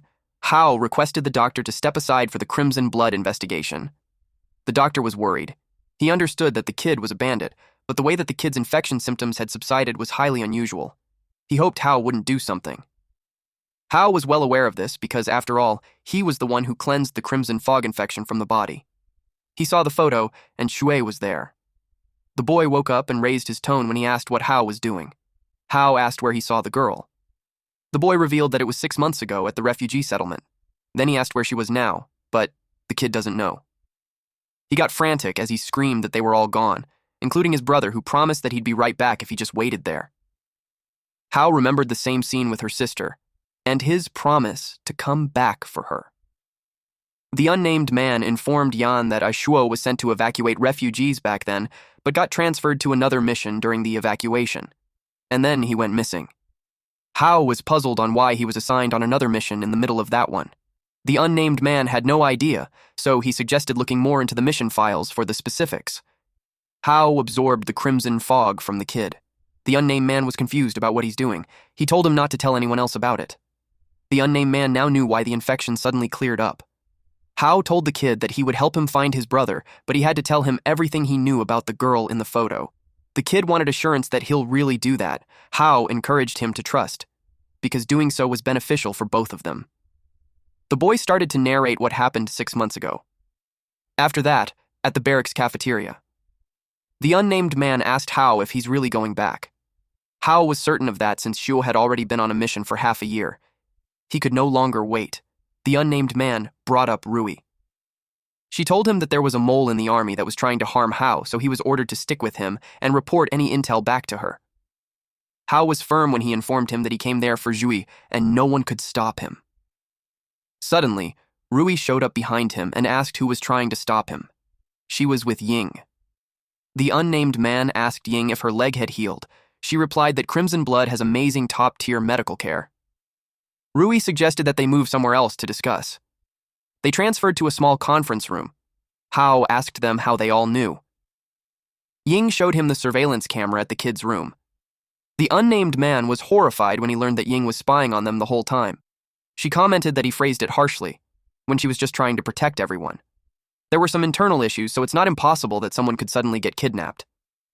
Rui admitted that she was the one who had Ying pull up the surveillance footage, and the doctor came to her and explained the situation after he left them.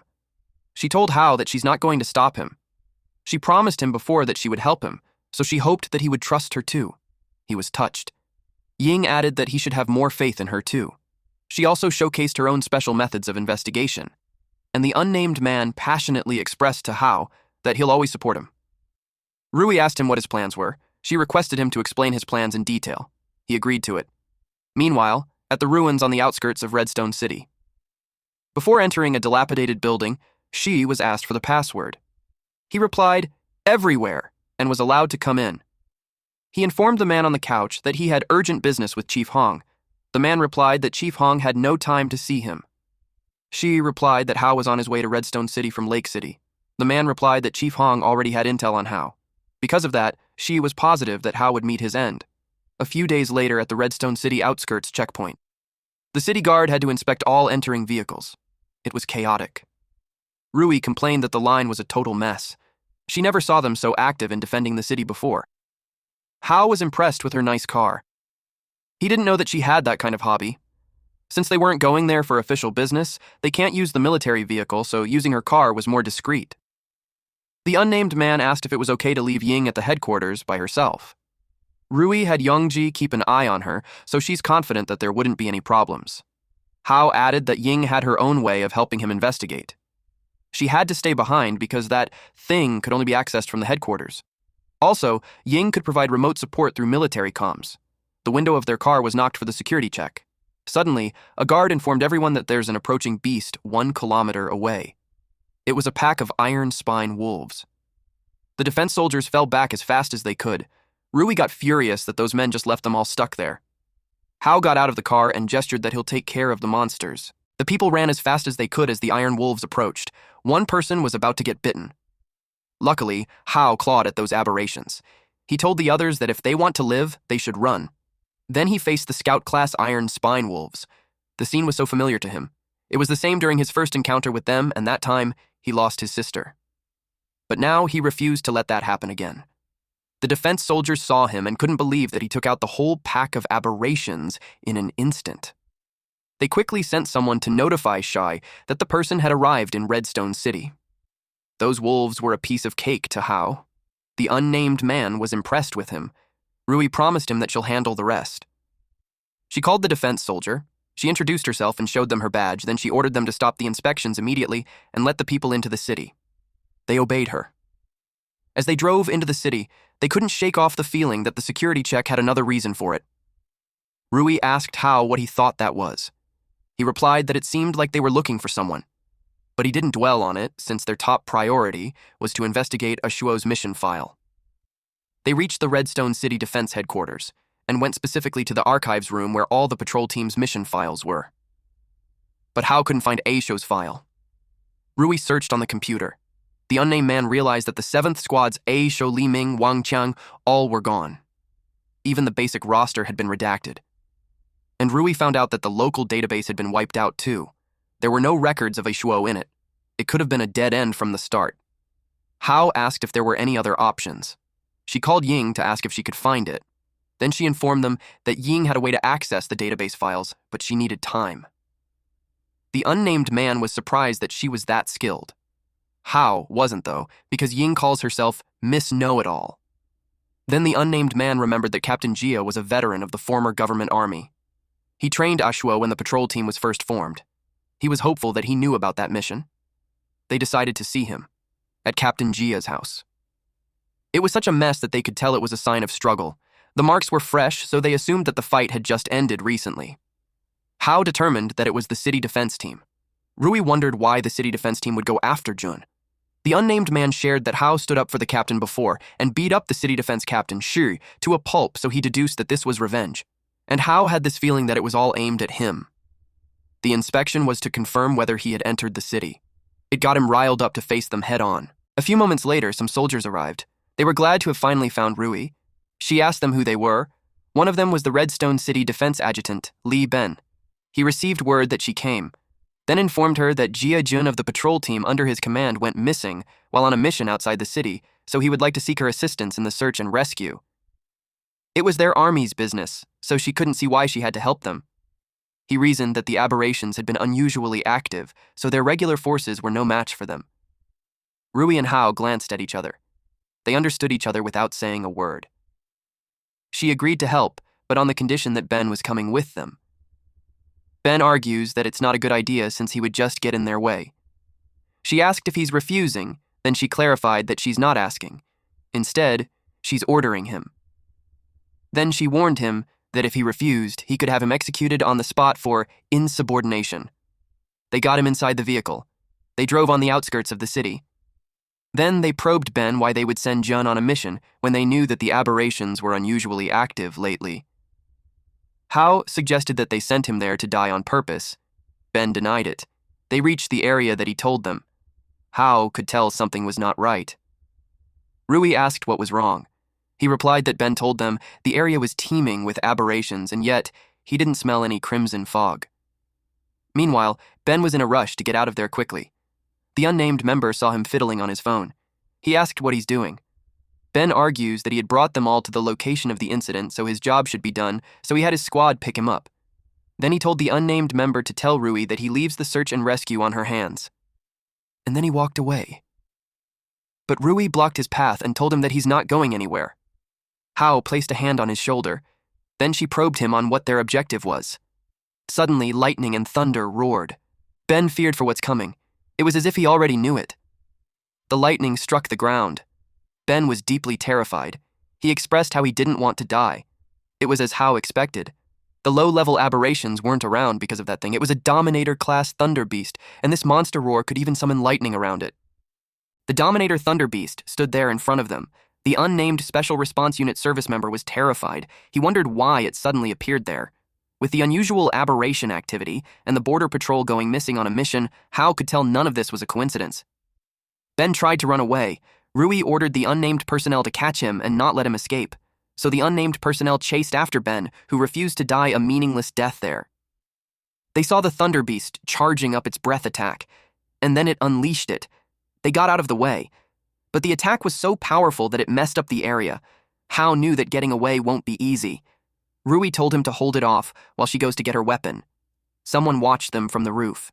It was Sure. He acted cocky as he looked down on Hao.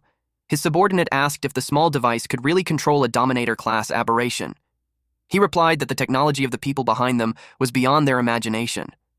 Those ancient people even built an aberration-taming facility. He saw it with his own eyes. They were raising special aberrations, and as long as they capture Hao and hand him over to them, he would rule over Qixi City. Meanwhile, Hao observed the beast. It was an elemental-type aberration and mainly fights with energy. He expected the poison gland plundered from the queen bee to work on a Dominator-class aberration too. But he had to stop approaching it because it released thunder from its body. He steadied himself. And to his surprise, his beast form was forcibly dispelled. He realized that its ability was the same as Rui's electromagnetic annihilation shells. The beast had gathered energy in its foot and was about to hit him with it. He had to jump away to evade it. And he landed quite a distance from it. He realized that he couldn't let his guard down. He had confirmed that it was different from a normal Dominator-class aberration. With lightning surrounding it, there was no way to get close. Rui asked if they just had to get rid of that lightning armor. He asked if she could do it. She confidently replied yes, since her Beast Core's ability came from a Thunder Beast. A Thunder Beast's lightning could annihilate surrounding particles and nullify other abilities. If she fired an annihilation shell with all her strength, she could cancel out the Thunder Beast's lightning armor. But only for a very short time. It would recover quickly. Hao charged ahead while telling her that a single moment is all he needed.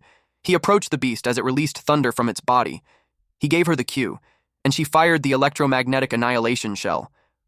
The lightning armor was gone.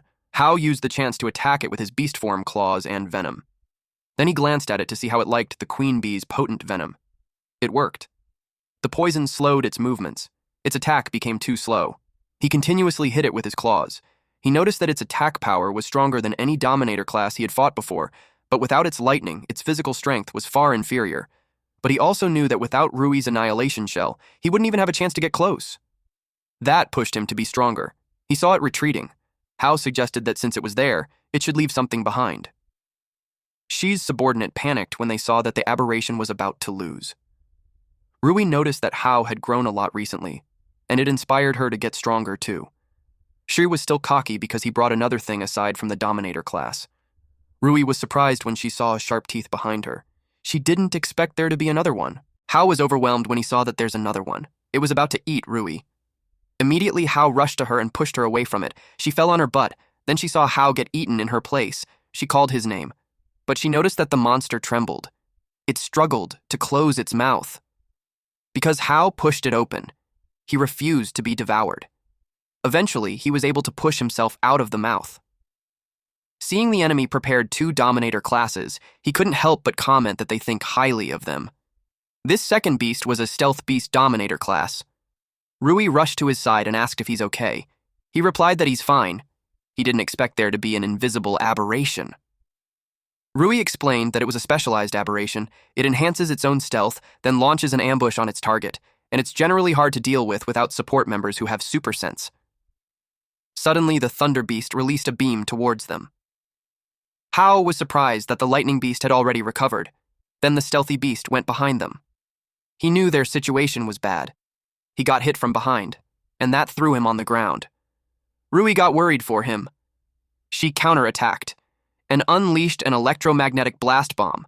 It electrocuted the Stealthy Beast, and then it disappeared again. That beast's stealth was extremely high. Even with his perception, he could barely track it. Rui informed him that she hit it with her electromagnetic grenade so she could sense its movements through the magnetic field.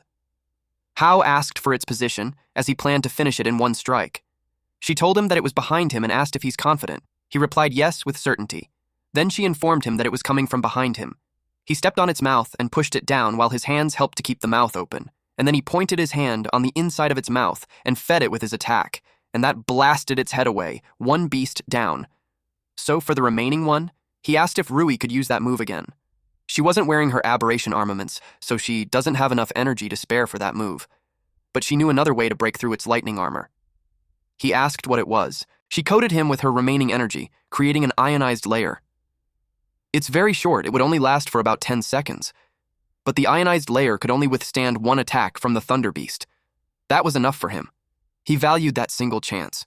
The beast spread its thunder on the ground. He jumps to avoid being electrocuted. He can't afford to get hit before he gets close.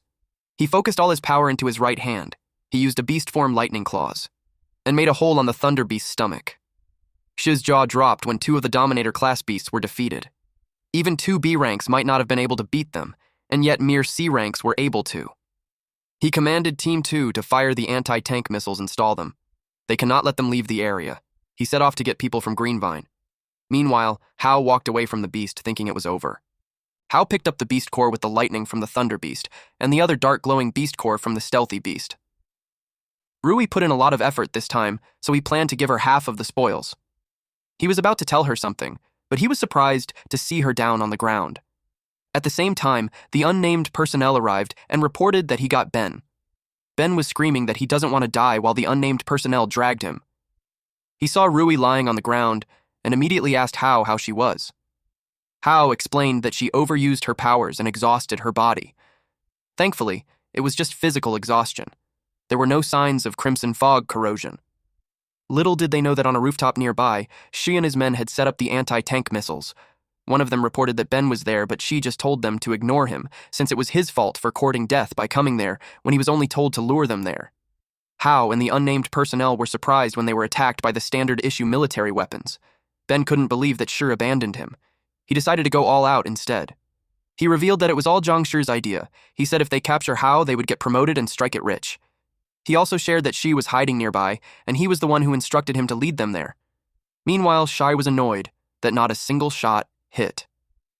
His men explained that the Thunder Beast's recent attacks were full of lightning strikes, and it messed up the surrounding electromagnetic field so they couldn't aim precisely.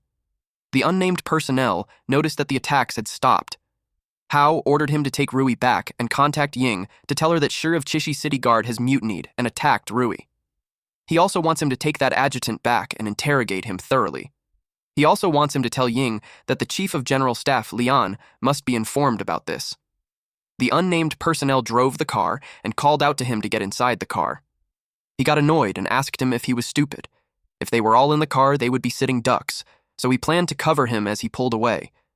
The unnamed personnel didn't like that, but then he saw him kicking the missile away. He had no choice but to leave and promised to support him as soon as he got Rui back to safety. Shi's men reported to him that all their shells were intercepted by Hao, and they saw him approaching them. She ordered his men to stop him. He was expecting the people from Greenvine to be there any second now, but before those men could move, Hao already dashed away. He took those guys down with his swift movements. Shi questioned how he was so strong. He couldn't believe that he still had strength after taking down 2 Dominator-class beasts. Hao kicked him on the legs, and then shoved him down on the ground using his beast claws. Hao tightened his grip on Shi's neck while greeting him that it has been a while. Shi tried to explain that he was just forced into doing those things. Hao told him that he provoked someone he shouldn't have. Unexpectedly, someone punched Hao. It pushed him back. Shi was relieved to see Lu Feng, a B-class soldier from the Green Vine group. He thanked him for saving him. Feng questioned if rats talk so big nowadays. Hao asked who he was, but the man replied that it wasn't for him to know. He was surprised when Feng disappeared. Fortunately, he was able to block the attack using his forearms. They continuously attacked each other using their bare fists. But Hao had an opening, and he was hit right at the torso. He crashed on the ground. Then it was followed by an explosion. Feng uttered that the higher-ups took Hao seriously, so he thought he was some kind of badass, but turns out he was just a sewer rat. He couldn't believe that Shi still managed to lose to that trash, even after receiving 2 Dominator class. Shi could only apologize. Feng left the rest to him and headed back. Shi assured him that he won't be disappointed this time. He kicked Hao in the face, while uttering that even after all that trouble, Hao still ended up like a dead dog. He called someone to make a video call with Jia Jun. The guards woke up Jun because the boss wants to see him. Shi showed Hao to Jun. Jun recognized Hao and started cussing at Shi. He challenged him to come at him if he had a problem with him. Shi answered that he would make sure that the son of a bitch Hao would die a miserable death. Then Shi ordered Squad 2 to assemble and take Hao back to the taming base. All this time, Hao was listening to them, and because of that call, he found Jun. But first, he absorbed the red-grade beast core. Then he was transported 300 meters below the ground at the Chishi City Green Vine base. His arms and legs were chained and a green light shone on him. The system notified him that the Dominator-class stealth beast core had been absorbed. He now has a skill called Shadow Stealth. With this, he could enter a stealth state for 3 minutes. Movement speed was increased in stealth. The first attack after stealth ends in a guaranteed critical hit. Hao cracked the capsule that he was in. When the glass shattered, the green liquid flowed out. Based on the route, he could tell that the place wasn't far from the ruins. He didn't expect that such a place was hidden outside the city. Meanwhile, the researchers panicked since subject 0907 had escaped. They notified the security personnel immediately. Subject A1-09-07, Hao faced the camera and destroyed it so they lost the monitoring signal. The security personnel were all armed. The higher-ups wanted to capture it alive, so they prepared a high-dosage tranquilizer darts and the special aberration captured net. Suddenly, the door opened. But to their surprise, there was no sign of the subject. It confused them. The commander ordered them to find the subject at once, but little did he know that Hao already walked past them using the shadow stealth. They all went inside the room. They worked so hard to catch that subject, so if it can't find it, they would all be screwed. Hao noticed that his skill worked like a charm, but he could only maintain that form for 10 minutes. He moved to find Jun really fast. Meanwhile, Jun's guards were curious on what the commotion outside was all about. But it had nothing to do with them, since they were just responsible for catching them, and if those men couldn't guard them properly, it was their problem already.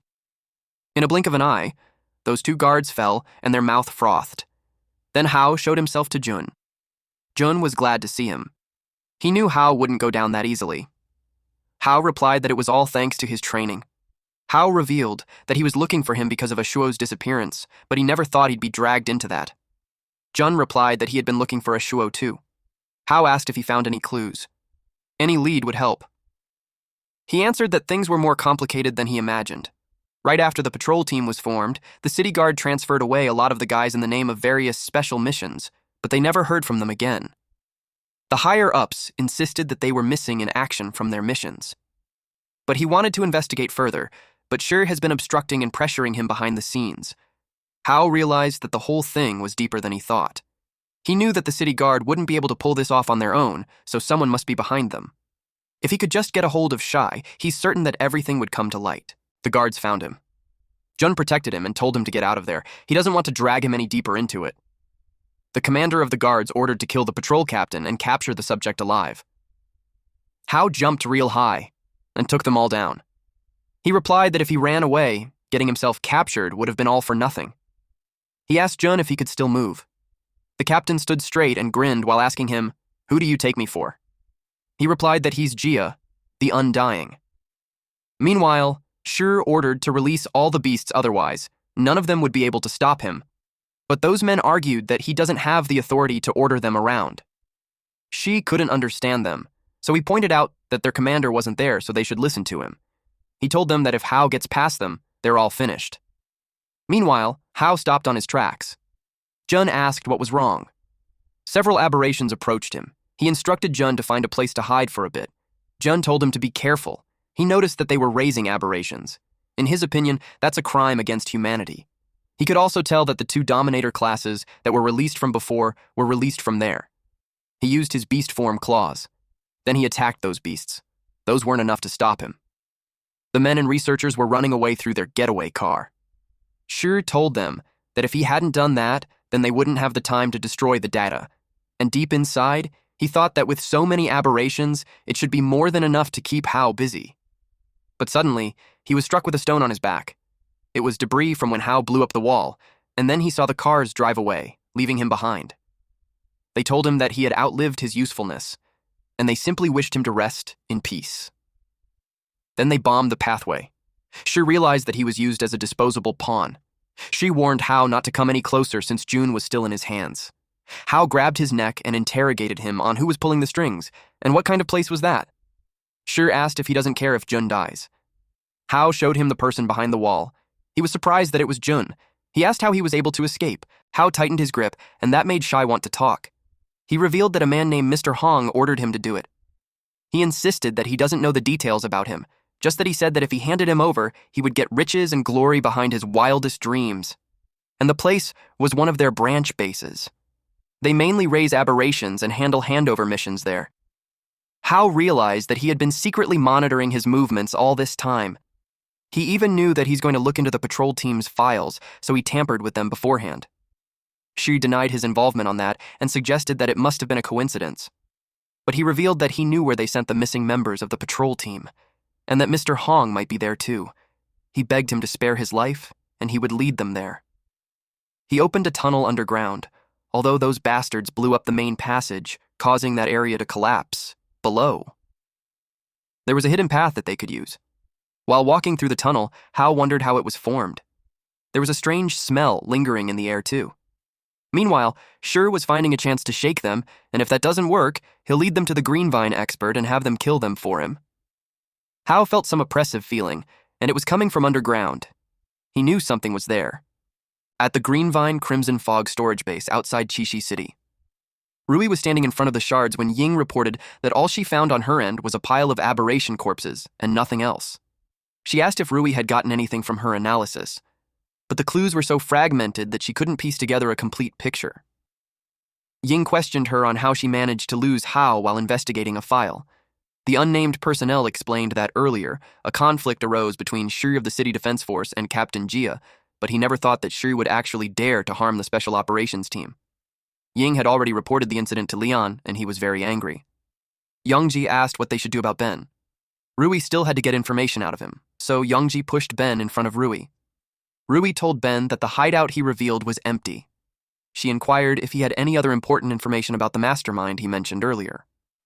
Ben insists that that's what he only knew because Sha didn't let him get involved too much.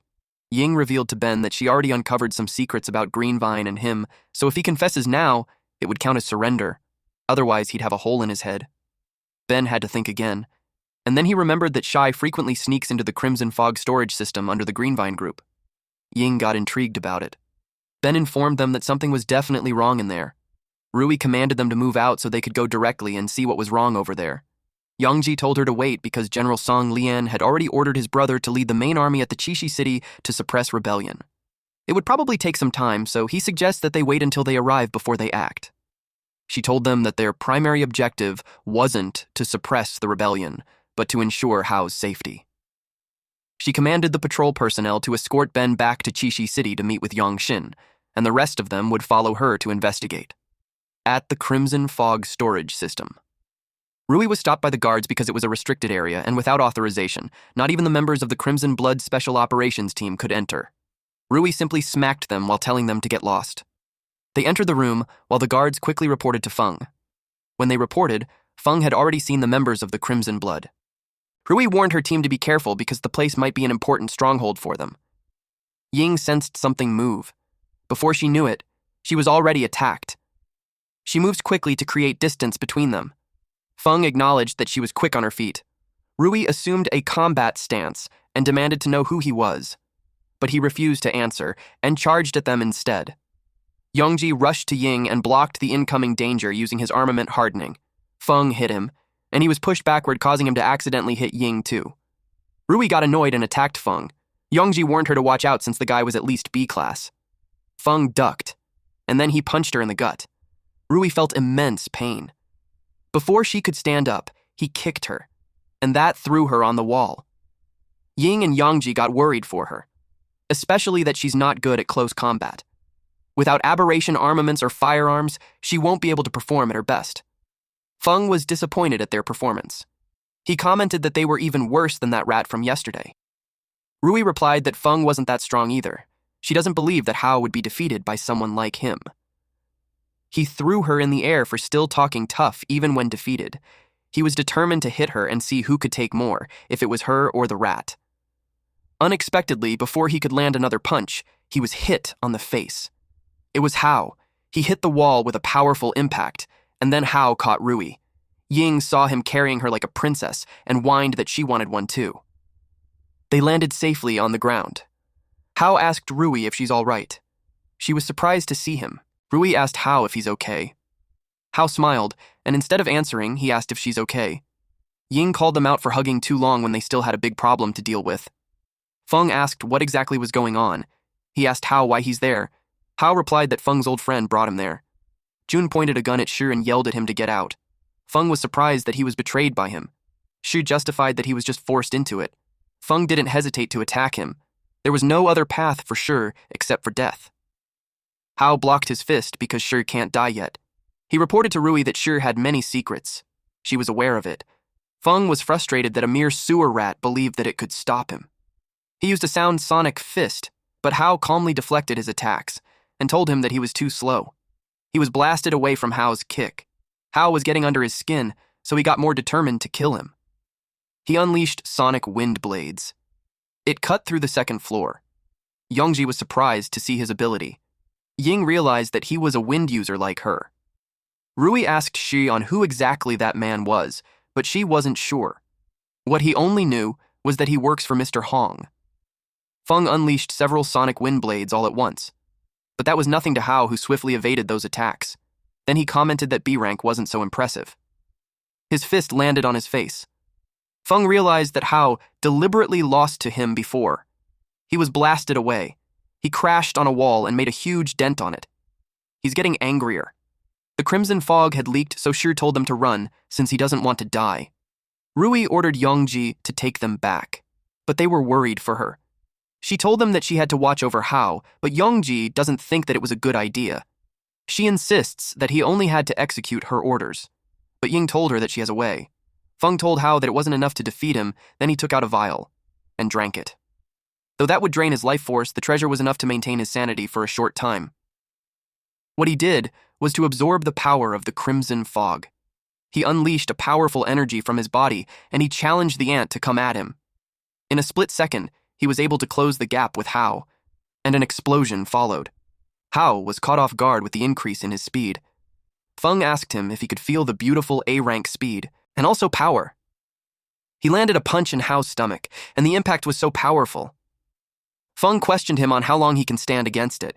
He deemed that it was time to end, but he got confused. When he saw the wind, apparently Ying made a wind array wall, and followed it up with a storm's blessing. Hao's body felt lighter. Ying proudly shared that it was her specialty. Feng unleashed a powerful attack in an attempt to end them all. It was a crimson fog blast. Hao wondered if that was his absolute power. Seeing that nothing happened with his attack, Feng got confused if what he saw earlier was an illusion, or if Hao absorbed his attack. While he was thinking, Hao had closed the gap and punched him. Hao punched him non-stop, and told him that he doesn't even need the crimson fog just to deal with him. Feng could no longer defend himself and just wondered what kind of monster he was. Hao had injured him badly and asked him where Mr. Hong was. Some men in black suits watched Feng lose through the screen. A red, long-haired man was amused that Feng lost. It makes him more interested in Hao. This person was Mr. Hong, the Greenvine Group Chishi City person in charge. He realized that they had to raise their surveillance level on How. His subordinates asked what they should do now. He instructed them to destroy the remaining data and evacuate with him. He let the thing in the basement clean the place up. There was a red crystal stone in a machine, and an aberration who had been hungry for a long time. Concurrently, Hao asked Feng on where Mr. Hong was, but Feng was unconscious. Ying inspected the body and told Hao that Feng could no longer answer because he had hit him so hard. He admitted that he didn't even hit him that hard in the end. Hao asked Shi if he had sent everyone from the patrol squad in there. He replied yes and volunteered to take him down there. Shi led the way. And then he told them that opening the door requires a password and he doesn't really know it. Hao replied that they don't have to know it. He kicked the door open. Then he asked if everyone was there, but Shi didn't know. He was only responsible for bringing them there, and he doesn't know anything else regarding the rest. Hao was startled. Rui noticed his reaction and asked what was wrong. He pointed at the right side. He sensed a human presence behind the door. They couldn't force it open since they might hurt the people inside.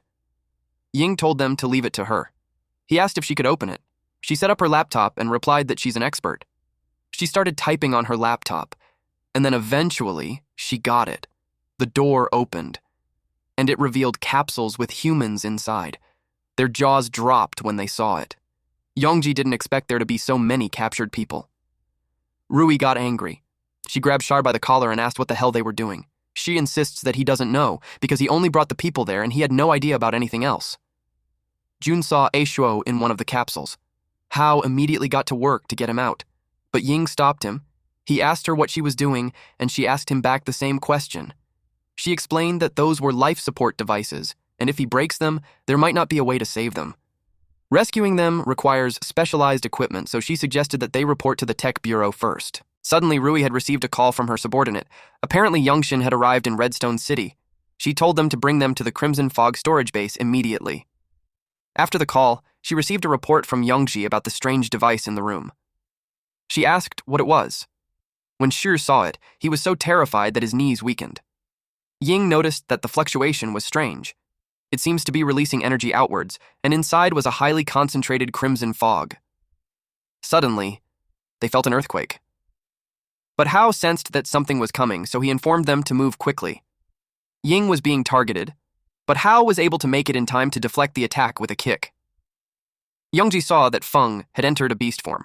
Rui realized that it was a side effect of forcibly inhaling the crimson fog. He had mutated into monstrosity. She was surprised when she saw that his appearance was similar to her uncle. Hao informed them that the device was a bait, and its purpose was to attract the aberrations. He was worried that something more dangerous than Feng would come, so he brought it to lure it away, otherwise it would tear the place apart. Rui ran after him. Youngji got worried, but she ordered him to guard the place. Hao could sense that it was coming close. They needed to put as much distance between them as possible. Mr. Hong was intrigued on how many more surprises Hao has. If he could survive that, then he would be worthy of their in-depth research. Hao threw the bait as high and as far as he could. Feng ran after it, and as soon as he did, a large aberration emerged from the ground, and it opened its wide mouth and ate Feng along with the bait. Rui asked what was that. The military cars were close. Youngshin asked why Rui wanted them to go to the Crimson Fog storage base. He asked what happened. The driver had no idea either. It was just that she said there was a research lab beneath the base. They were all surprised when they saw the towering aberration nearby. Youngshin doubted if that was something Rui and the others could handle. He kicked the door of the vehicle open, and he jumped out. At that time, he was the only one equipped with the aberration armaments, so he's the only one who could stand it. The driver stopped the military car, but he ordered him to take the reinforcements to the research lab first. The driver followed his order and led the others to the place while Youngshin hurried towards the aberration.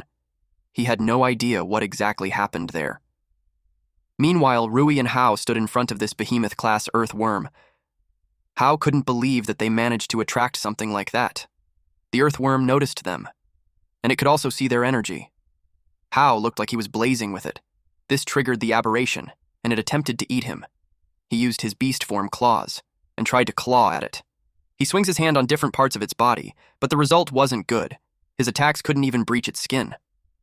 Rui knew that it's something that they couldn't handle, so she suggested that they retreat for now. Hao was aware that it was interested in him, and that was why it was attacking them. He knew that if he leaves, the Crimson Fog storage base would be its next target. He planned to try his best to hold it off while Rui got the people out of the underground research lab. Rui asked him if he plans to take it on alone. She couldn't allow that, but Hao was determined not to let the beast take the lead that they worked so hard to get. She called him out when he charged ahead. Meanwhile, Ying worked on a capsule and found that aside from the basic vital monitoring, all data had been destroyed. She could tell that it was the work of a professional. The unnamed personnel arrived and reported to Yongji that he had brought reinforcements. He was surprised when he saw Jun. He asked if he was all right. Jun replied that he was fine, and it was Hao who saved him. That made the guy search for Hao. Tangya introduced himself to Yongji. He was acting on headquarters orders and informed him that Yongxin had been appointed as commander-in-chief. He was the adjutant to support Rui in suppressing the rebellion. They had to understand the current situation, so they looked for Rui. Yongji replied that Rui ordered them to guard the facility. He asked where his brother was. Meanwhile, Hao used shadow stealth. His energy was at 170 out of 200. He continuously hit the earthy worm. It tried to catch him, but he was fast. Then he targeted its eyes. He buried his hands deep in its eyes and used poison glands. Its long tongue grabbed him and pulled him away, and then it was about to drop him on its mouth. Rui wouldn't let that happen, so she activated a mini version of Railgun. It cut the earthy worm's tongue, and Hao was able to break free. Without the Beast Core combat suit and the Beast Core weapons, using abilities was too much of a strain. She knew Hao was the only person in the world who could unleash abilities empty-handed. Hao rushed to Rui, when suddenly, a part of the beast's body bursts into flames. It was done by Yongxin. He asked them if they're okay. Rui replied that the aberration was a behemoth class. He told them to leave it to him. Yongxin was an A rank with fire basic ability. He engulfed the aberration with flames. Seeing the power of an A rank for the first time, Hao couldn't help but notice how strong it was. The fire slowly extinguishes, and the earthworm came out fine. Yongxin realized that it won't be easy. The earthworm faced them. Yongxin challenged it to attack again. It breathes black smoke towards their direction, and the whole area became zero visibility. Yongxin told them to be careful now that vision was blocked. Hao sensed something. He informed them that it went underground. They dodged quickly. Then it emerged again. Yongxin checked if everyone was okay. He knew they had to clear the sandstorm first. Suddenly, a wind pressure bullet cleared the area. Ying did that. She asked if everyone was okay. Rui asked why they were there. She was worried about the underground base. Yongji assured her that the base had been taken over by the reinforcements brought by his brother. The experiment subjects were being transferred already. Yongxin expressed that it was great news since the aberration was hard to deal with. He instructed them to distract it together and look for an opportunity. But to their surprise, it burrows on the ground to escape. Ying unleashed a storm's blessing while Yongxin released his flames. Their ability had combined and engulfed the earth. It got hurt, but nothing major. Unfortunately, it wasn't dead yet. Yongxin had figured out that it had a regeneration ability. This kind of ability was extremely rare, but everything about an aberration comes from the Beast Core, so once they destroyed that, it wouldn't be able to regenerate. Ying doesn't like the idea that they're going to find a Beast Core on that huge living body. It attacked with a sandstorm again, and she protected them with a barrier, but she can't block for much longer. Rui gathered her energy, and she used electromagnetic induction. Her eyes changed, and it allowed her to see the insides of the aberration. It made her sick, though. But she found the core on the left side of the abdomen. The energy reaction there was so intense. Yongji supported her. Yongxin ordered him to take her away from the battlefield. He couldn't help but comment that she's some worrisome girl. Now that they know its weakness, Yongxin got into position. He blasted a powerful fire on the left side of the abdomen. The skin melted and revealed the core. Ying immediately attacked. Yongxin joined her and told her not to stop attacking. But it wasn't enough. The defense was too strong. Ordinary attacks couldn't shatter the core. Hao knew he must use a powerful attack like a Crimson Fog bullet. But Feng had consumed a lot of Crimson Fog earlier, and now the Crimson Fog in his body can't condense into a Crimson Fog bullet. Unexpectedly, the bait that he threw earlier rolled near his feet. Yongxin's recent attack had brought it out. He crushed the vial and absorbed the concentrated Crimson Fog inside. He could only gamble on this move. He was in immense pain when he absorbed it. As he expected, It was not an ordinary crimson fog. Yongxin and Ying were hit when the earthworm attacked, and then it targeted Yongji, who was carrying Rui on his back. It chased them while they ran. Yongji knew they're over, until Hao intervened. He threw a crimson supergiant blast on its core. He wanted the earthworm to take all the hits. He pushed it deeper, and the impact threw this large aberration in the air. The core started to crack. Eventually, it exploded. We then see Hao in a dark place. Suddenly, his sister showed up and called him. She hugged him while asking where he went. He apologized to her and admitted that it was his fault. He asked why she was there. That made her confused, but when he looked around, it was just a vast empty space. He also asked where that place was. Then he saw his hand burning, and the flame eventually engulfed his whole body. He screamed loudly from the pain. Zui tried to grab him, but he told him not to approach him. And then he woke up.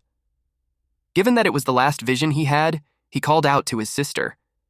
It made him wonder if he was just dreaming or something like that truly happened. Then noticed his surroundings and started to wonder where he was. Yongxin was at the couch and informed him that he's in the Special Response Unit Headquarters Blazing Blood Medical Research Institute. Hao asked why he's there. He explained that since his situation is special, just in case a problem arises, someone needs to be able to handle it immediately. He told him that he had been asleep for 3 days, and seeing his state earlier, he thought he was a goner. But now he knew there was no need to handle anything. Hao agreed with him. It was scary to think that the instructor might have planned to snap his neck if he can't control his beast instincts. After all, the military can't fully trust a humanoid aberration that suddenly popped out. He knew he had to find Shui quickly. He asked about the others in the big aberration and the crimson fog base. Yongxin told him that, except for Rui, who overused her abilities, everyone was fine. The aberration has been exterminated by Hao, and everyone under the base has been transferred to the research lab. And then Hao remembered Ashuo. He asked how he was. Yongxin asked if that was the person brought from the Greenvine underground base. Before Yongxin could answer, Ying barged in. She inspected his body and even pulled down his shorts while asking if he had symptoms of infection or bodily mutation. She couldn't believe that he absorbed that kind of highly concentrated crimson fog, and he's actually fine. She asked what kind of biological structure he was exactly. He already surpassed the scope of humanity. He shoved her away and told her to stop messing around. Then he demanded to know how Aisha was. They visited Ashuo at the Blazing Blood Medical Research Institute isolation room. Hao was informed that there was a large amount of concentrated crimson fog inside Ashuo's body, although there was no mutation or infection, but his consciousness won't recover that quickly. Hao didn't expect that result. That made Hao so angry at Shi. He wanted to know about the person behind the research. Yongxin informed him that she had already confessed. He asked what Shi said.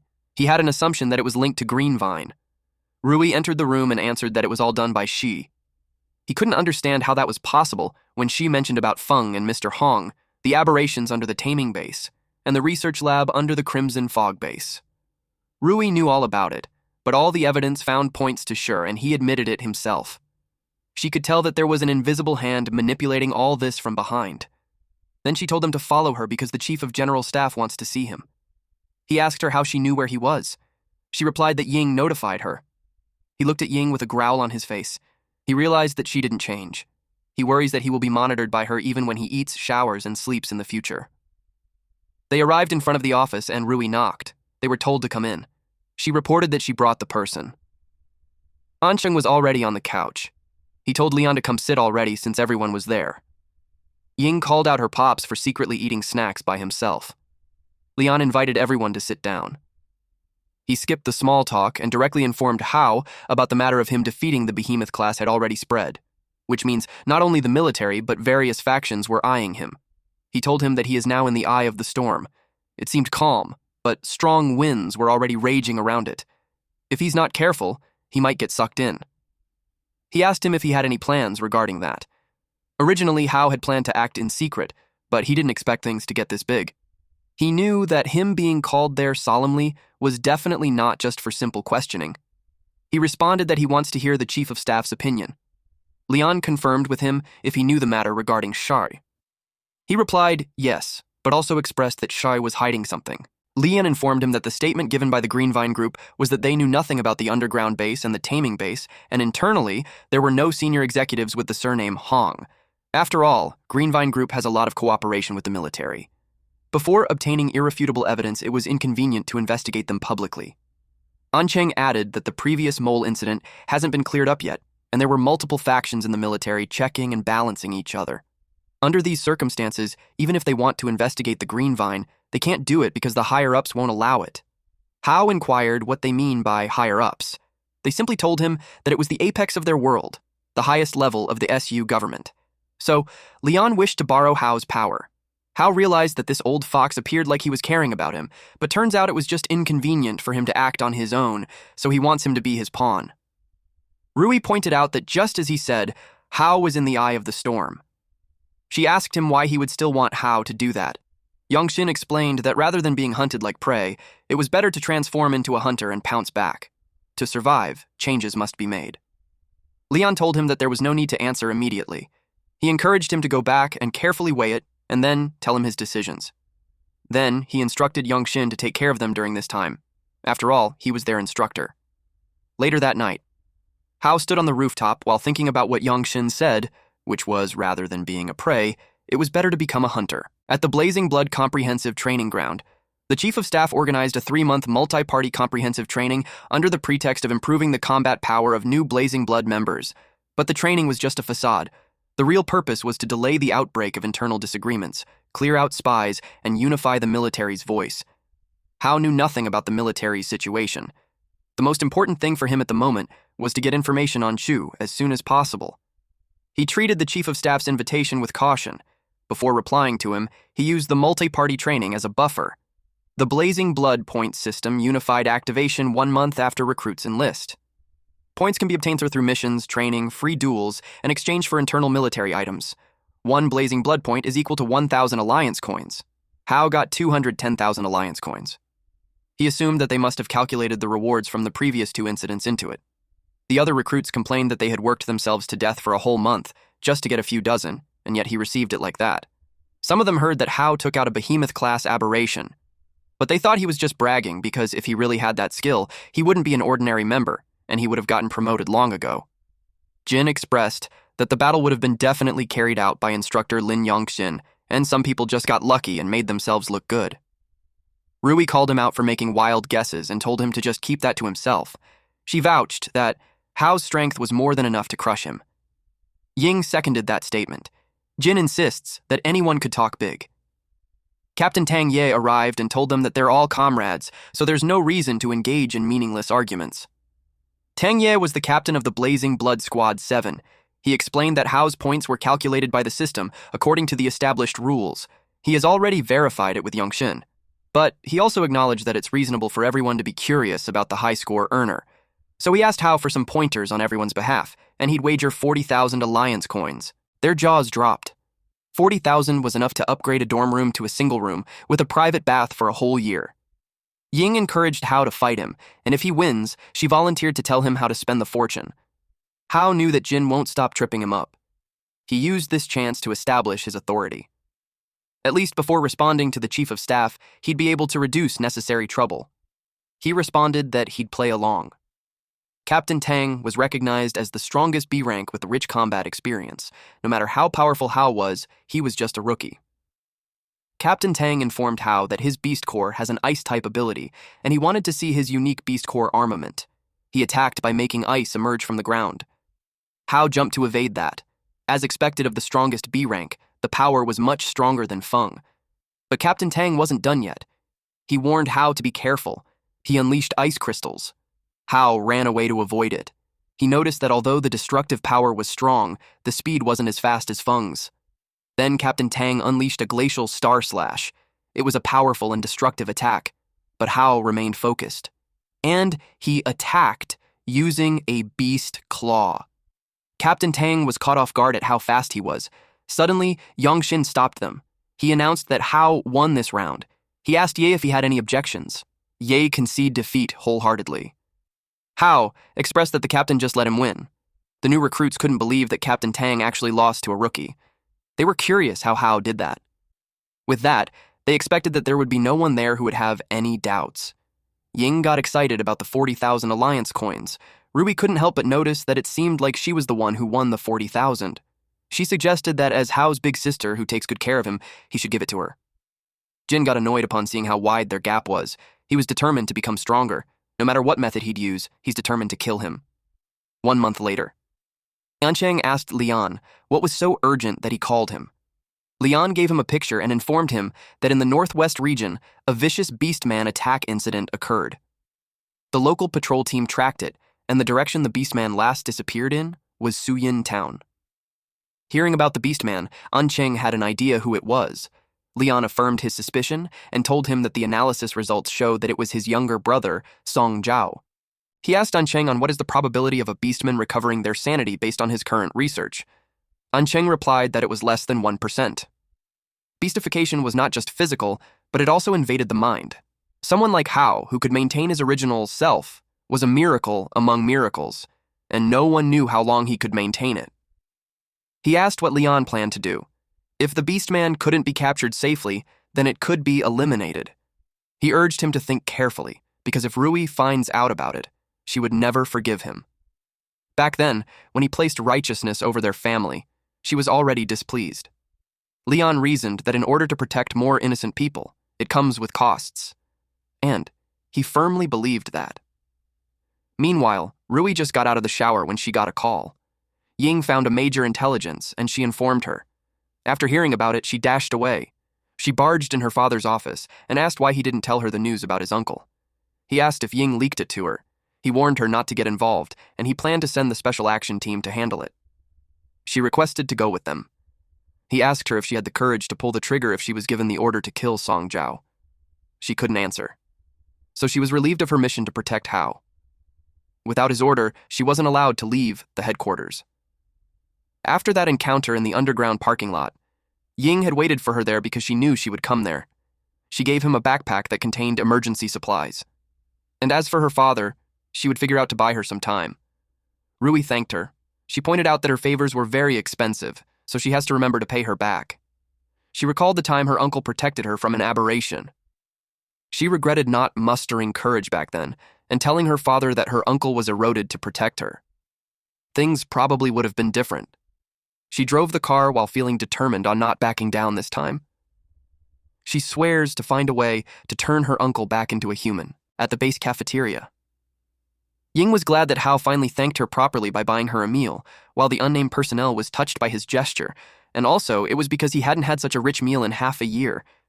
Hao knew that was an exaggeration. He acknowledged how they had helped him before, and he also happened to have the cash this time, so he encouraged them to eat well. Though he inquired why Rui and Yongji didn't come. Ying informed him that Rui had something to do and asked for a few days' leave, and Yongji seemed to have other missions as well.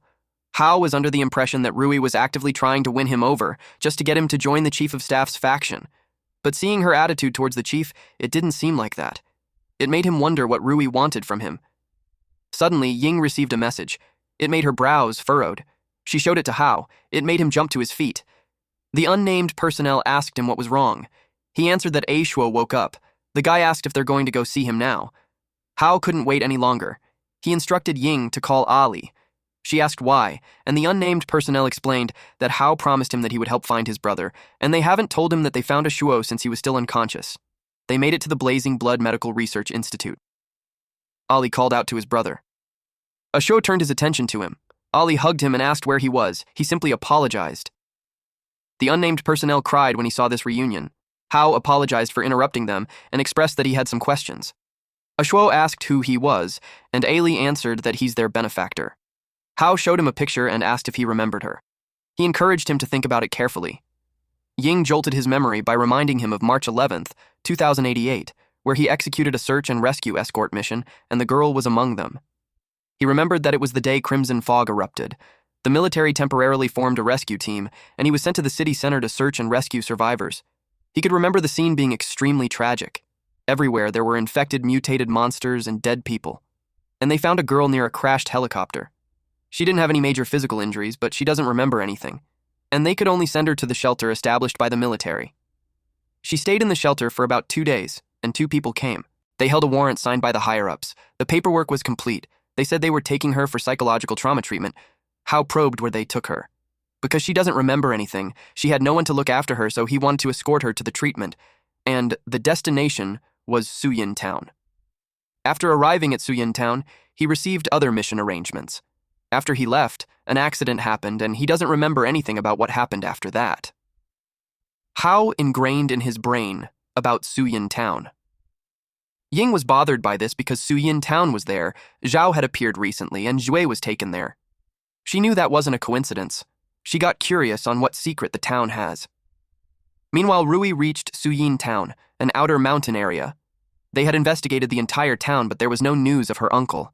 She wondered if her uncle was truly in the mountains, and also, she's curious what those guards were guarding. The guard asked his colleague why the boss wanted them to strengthen the security. The colleague replied that people had been asking around for news in the town, and their boss was afraid that the matters in there would be exposed. Rui saw that they loaded the trucks. She could tell that whatever was loaded in there wasn't ordinary. She noticed the CCTV, and only then she realized that the place has surveillance, and the guards saw him, too. They took out their guns and aimed at her. They didn't want to let her get away, and they immediately notified their boss. Rui ran while they fired at her. The guards notified the perimeter to catch her. She kept running. Several people blocked her path, but she didn't want to be stalled there. She attacked them with electricity, and that blasted them away. For this covert operation, she only wore beast core gloves, so she can't use her full power. But it should be enough to deal with those small fry.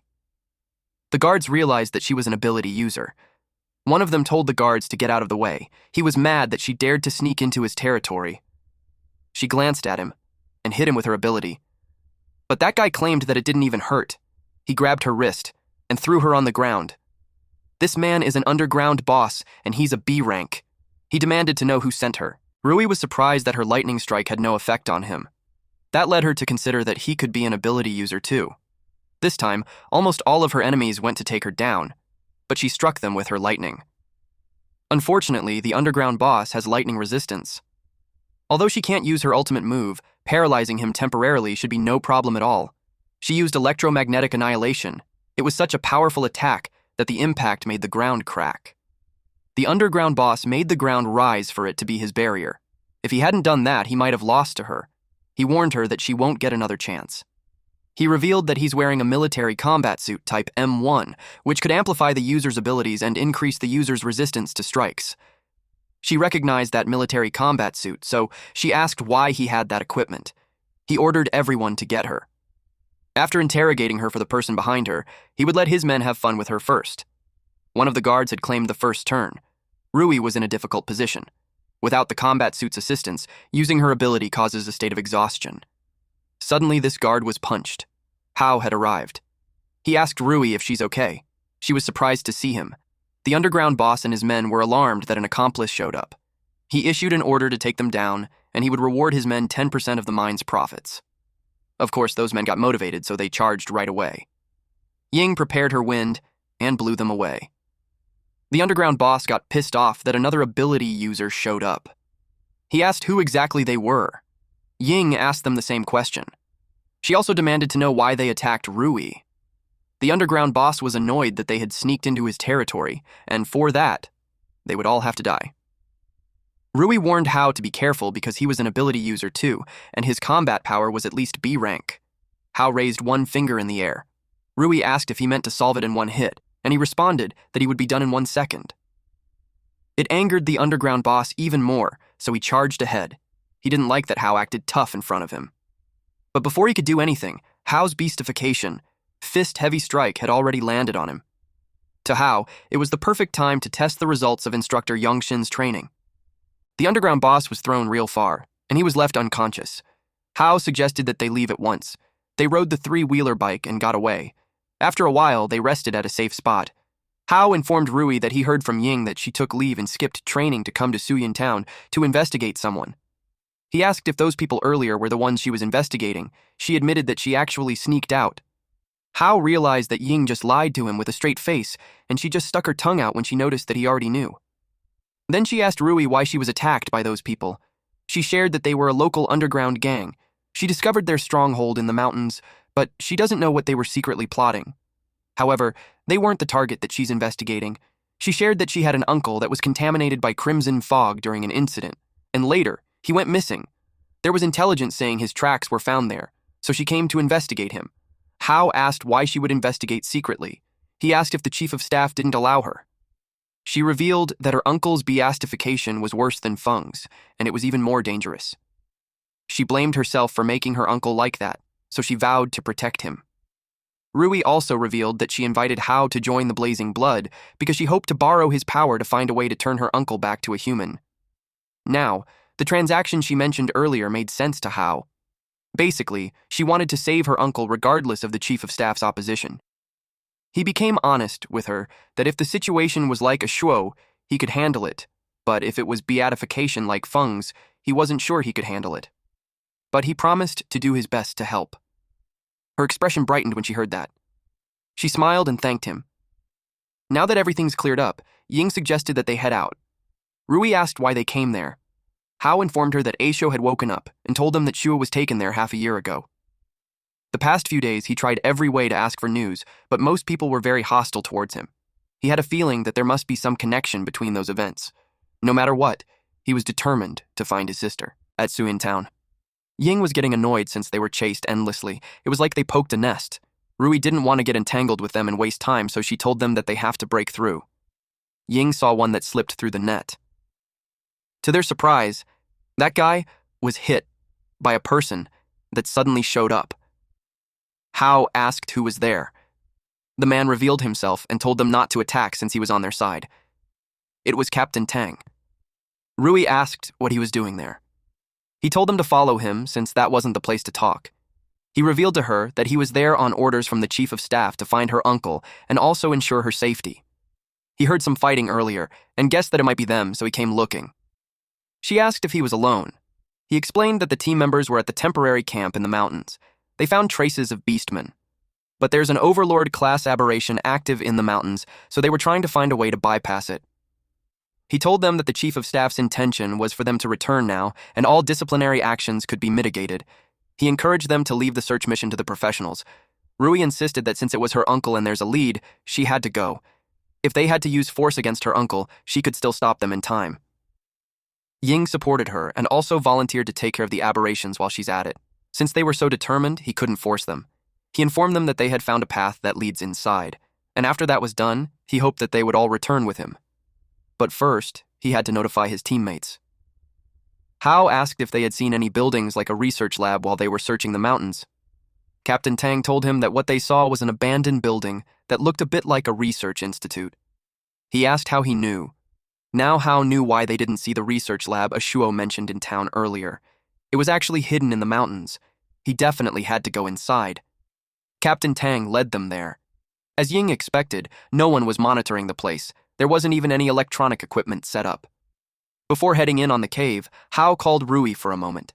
He gave her an item and told her to go back to Ying's car for a second. Ying proudly informed her that it was Hao's grand gift. He used a Thunder Beast core and 150,000 alliance coins to upgrade her weapon. She thanked him. Ying asked when she would receive one. She pointed out that she took a huge risk bringing him there. He told her to get to work first. Captain Tang reminded them to be alert once they're inside. He told them to keep going and they would reach their territory camp.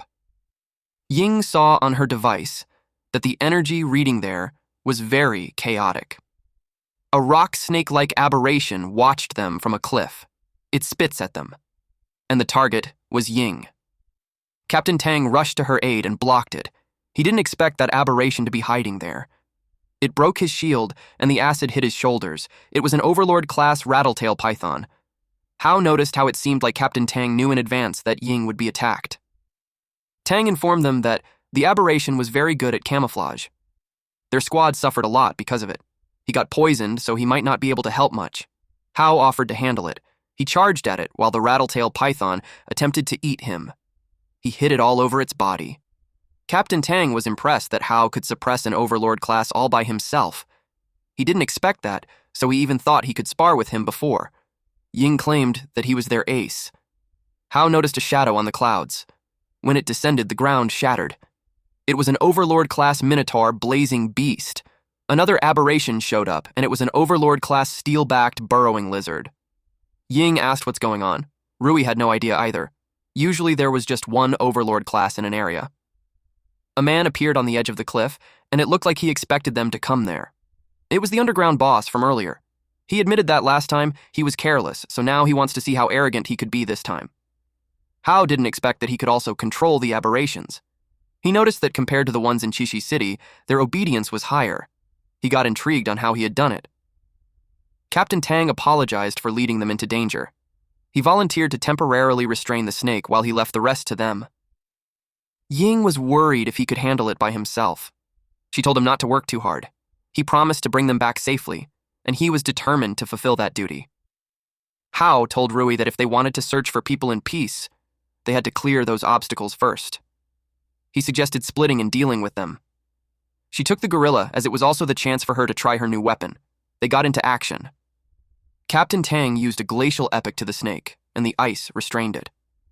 The underground boss was confident that Hao wouldn't be able to break the defenses of the steel-backed burrowing lizard. He pointed out that the girl's wind would be useless. So now, the first was 4 against 1, and he expected them to cry. Hao responded to his comment that it was 4 against 1. He suggests that he takes it back. Especially now that Rui was in a state of rage, even him wouldn't dare to provoke her. Rui took a deep breath and got into position to fire. She really liked her new weapon. It felt strong, steady, and reliable. The ox-head crimson flame beast charged straight at her. It swung its fist at her, but Rui dodged quickly. The punch slammed into the ground instead, cracking it apart. Rui didn't waste a second. She steadied herself and fired at point-blank range. The blast was so strong that it sent the huge beast flying backward. Meanwhile, Hao faced the steelback burrowing lizard. He rushed forward without fear and slashed at it with his arm. Ying followed up by attacking its head, but the underground boss riding the lizard noticed the attack and made it fade away. Ying frowned when she realized the man could cancel elemental attacks. It was extremely annoying. The steelback burrowing lizard opened its mouth and fired a powerful beam of energy. Hao and Ying quickly jumped out of the way. They regrouped. Without saying a word, they already understood each other. Hao gathered strong energy in his hand, and Ying wrapped it with her earth-surging tornado. The attack slammed into the steelback burrowing lizard. The creature thrashed around in pain, shaking violently and throwing the underground boss off its back. In anger, it fired beams from all 3 of its mouths at the same time. The underground boss now looked completely cornered. Before he could even catch his breath, Hao rushed at him. Hao grabbed the man by the face and hurled him straight toward the steelback burrowing lizard's beam attack. Luckily for him, the man had elemental resistance. When the lizard finished firing its beams, Hao slashed it again. At the same time, the ox-head crimson flame beast was already on its last breath. Rui stared in disbelief. She had defeated a Dominator-class beast all by herself. Ying walked over and saw that Rui was done too. The only enemy left was the snake. Captain Tang was using all his strength to trap it in ice. He didn't want it interfering with the others. Just then, Rui and Hao arrived. Rui fired while Hao slashed it with his arm. The snake was taken down easily. They calmly walked away as if it were nothing, while Captain Tang watched in silence. Rui said that the weapon Hao gave her was very useful. Hao smiled and said he was glad she liked it. Ying told them to check on the wounded. Ying checked on Captain Tang, who said he was fine. He praised how beautiful the battle was. Rui replied that it was all thanks to him holding the snake down. She promised to report his actions properly once they returned. Meanwhile, the underground boss tried to run away. 2 men stepped in and blocked his path. Captain Tang was relieved they arrived in time. That man needed to be questioned properly. Hao grabbed the underground boss by the neck. The man begged for his life. Since they didn't have much time, Hao told him to speak honestly if he wanted to live. He asked what they were doing in the mountains and why the area was locked down. The underground boss pulled out a red crystal and said it held special energy the military didn't know about. They had been secretly mining it and selling it on the black market. He pointed toward the mine pit and said, Hao could take all the crystals if he spared his life. All this trouble was just for mining. One of Captain Tang's subordinates said that when they first set up camp, they did notice strange crystal debris on the ground. Hao set aside the mine for now. What he really wanted to know was how the man could control those aberrations. Rui was also curious about where his military combat suit came from. The underground boss hesitated. Hao shouted at him, scaring him into speaking. The man finally admitted that someone powerful had been backing them and provided the equipment. They were talking while standing near the ox-head crimson flame beast. Hao, Captain Tang, Ying, and the 2 subordinates had their backs to it, while Rui stood facing them. Suddenly, the aberration opened its eyes and charged at them. No one expected it to still be alive. Hao dropped the underground boss. As Hao rushed toward the beast, the underground boss seized the moment and attacked Ying while she was distracted. At the same time, at Suyin Town Mine, a person wearing a robe entered the mine. She slowly looked around the area. Her hands were pitch black, and when she touched the red crystal, her skin immediately turned crimson. She poured her power into the crystal, and her hand gradually returned to black. She estimated that this would suppress the erosion for a short while. Suddenly, she sensed something unusual. She lifted her hood, revealing a red-haired woman with a single horn. That discovery made her curious about who was controlling the aberrations. Back at Suyin Town Valley, the underground boss tried to assassinate Ying before making his escape. Ying sensed the danger at the last second and turned around, but blood was still spilled. Captain Tang blocked the knife with his bare hand and was stabbed. Since the underground boss was seeking death, Captain Tang was more than willing to oblige.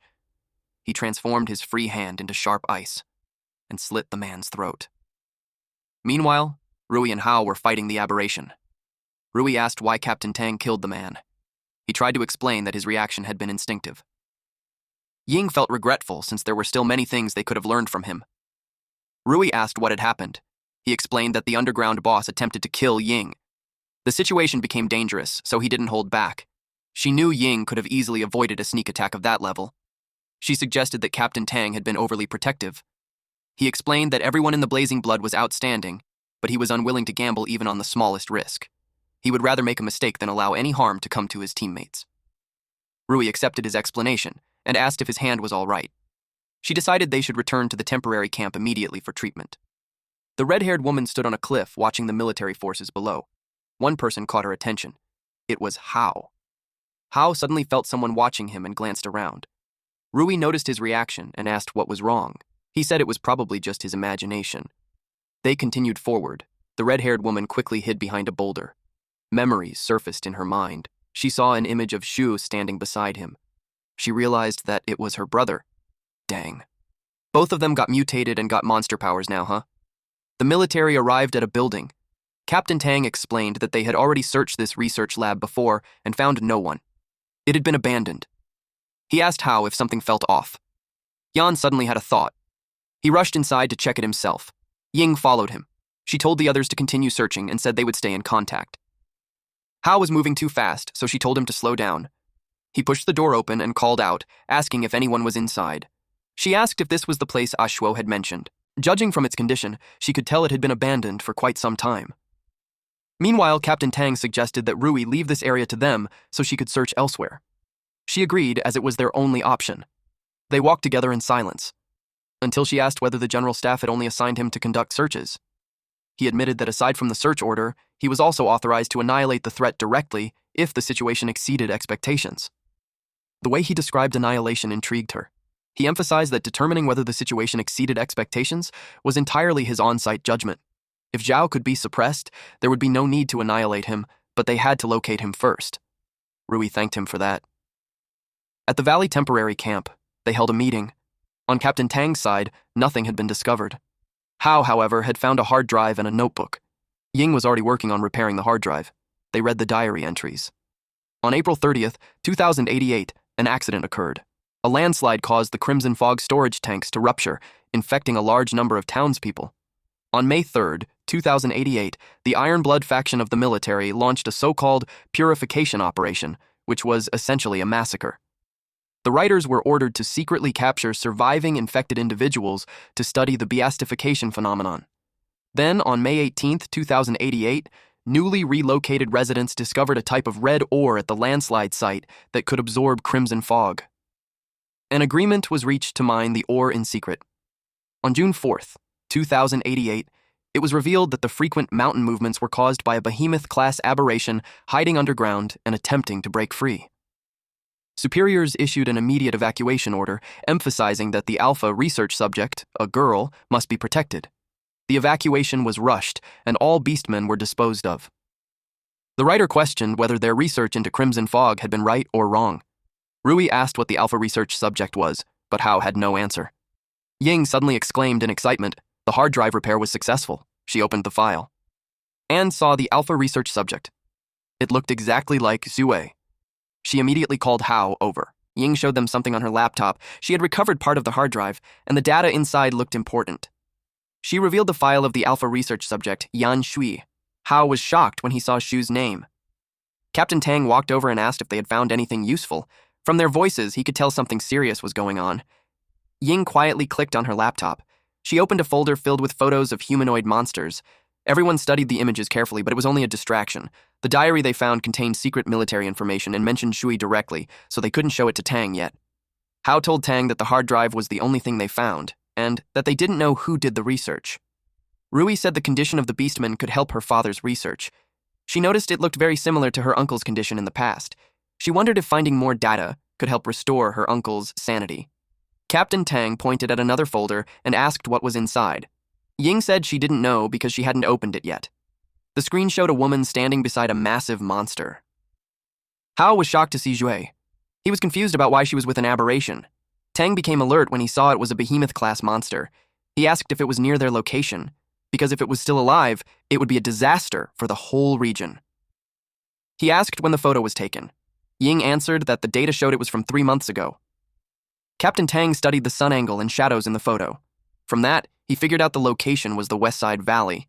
He announced that he would lead a squad to check the situation right away. He told Ying to contact him if she discovered anything else. As soon as he left, Hao demanded to see Shui's full profile. They saw that her body stats were far above normal human limits. But something felt wrong because the report didn't match previous beastman records. The name Hong Zhengnan appeared in the file. The surname Hong made Hao think of the Mr. Hong they had heard about in Chishi City.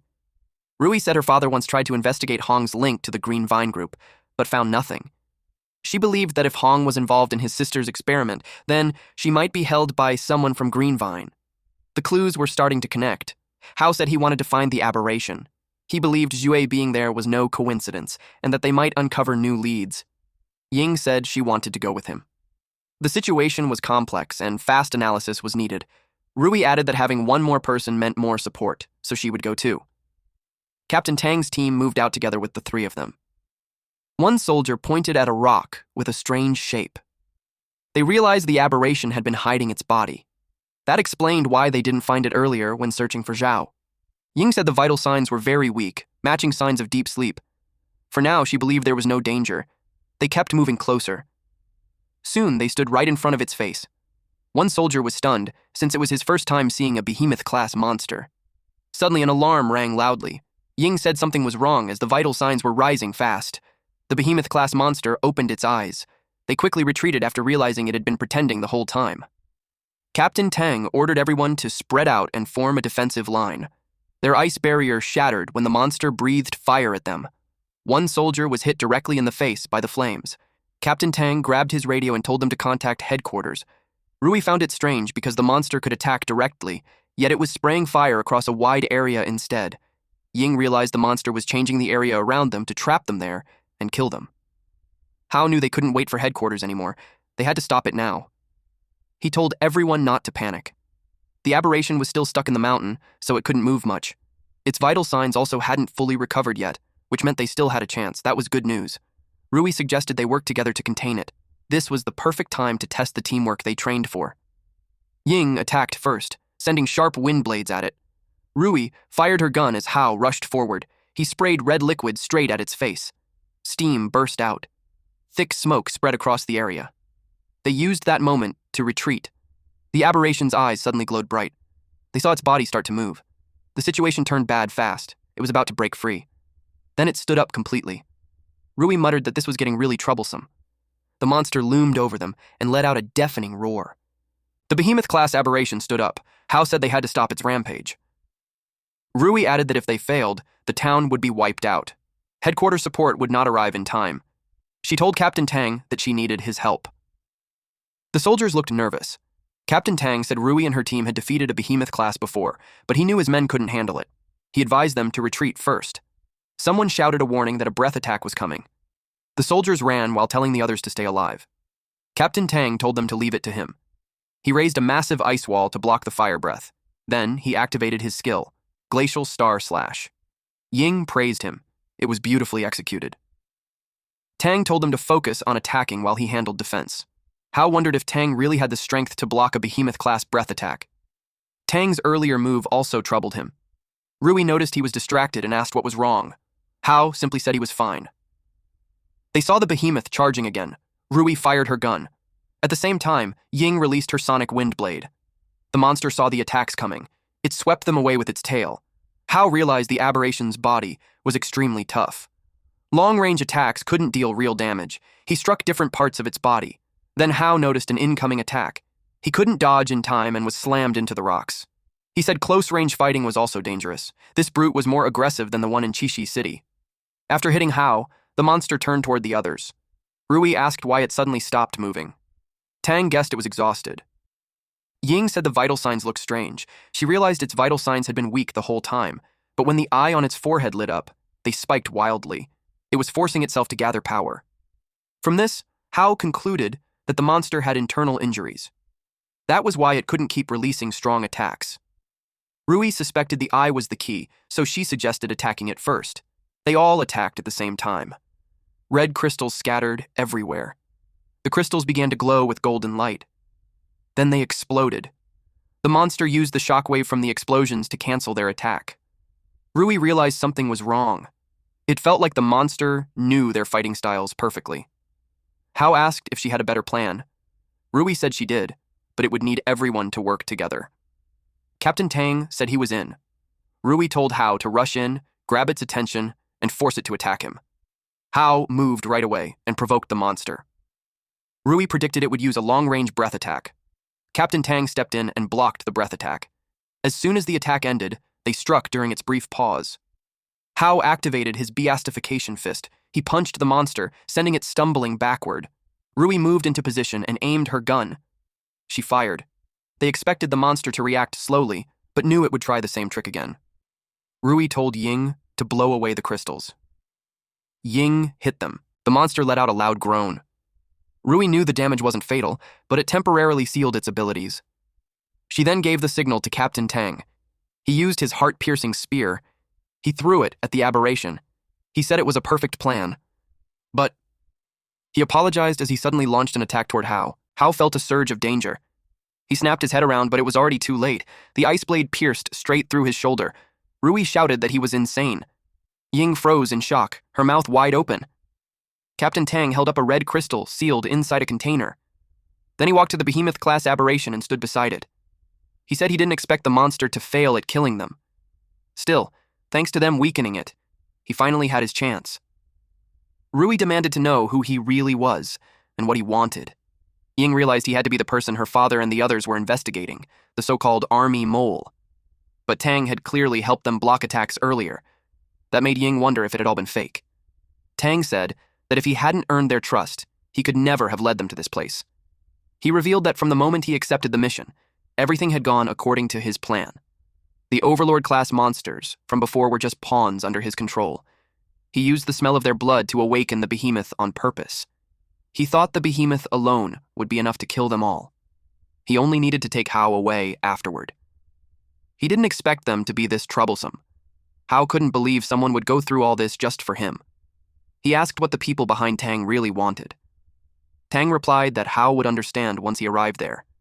Ying shouted that the readings were spiking wildly. The behemoth was burning through its life force to launch a powerful attack. It unleashed multiple fire breaths. Hao told the others to hold the monster back while he went after Tang. He warned them to be careful.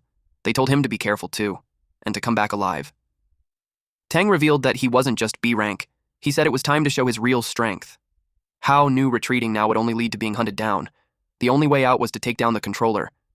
Tang kept firing ice blades. Hao blocked them one after another with his claws. Tang realized controlling a behemoth-class monster was far more draining than he expected, but he still refused to give up. Hao spotted an opening and punched Tang. Both of them fell off the cliff. They slammed into the ground, leaving a deep crater behind. They immediately jumped back from each other. Tang realized Hao was trying to defeat him alone. That meant Hao was confident. Tang mocked him, saying Hao might not even beat him at his peak, let alone now. It felt like Hao was seeking death. At that moment, Tang's energy had already dropped to 180 out of 260. Tang unleashed a wave of ice blades, then he activated his frozen domain. Ice locked Hao's arms and legs in place. Tang formed an ice sword and charged straight at him. Hao blocked the strike with his arm claws. They clashed, then pulled back at the same time. Their movements were fast and hard to follow. They separated to regain their footing. Hao took a fighting stance. Then he vanished. Tang scoffed, asking if cheap tricks were all Hao had.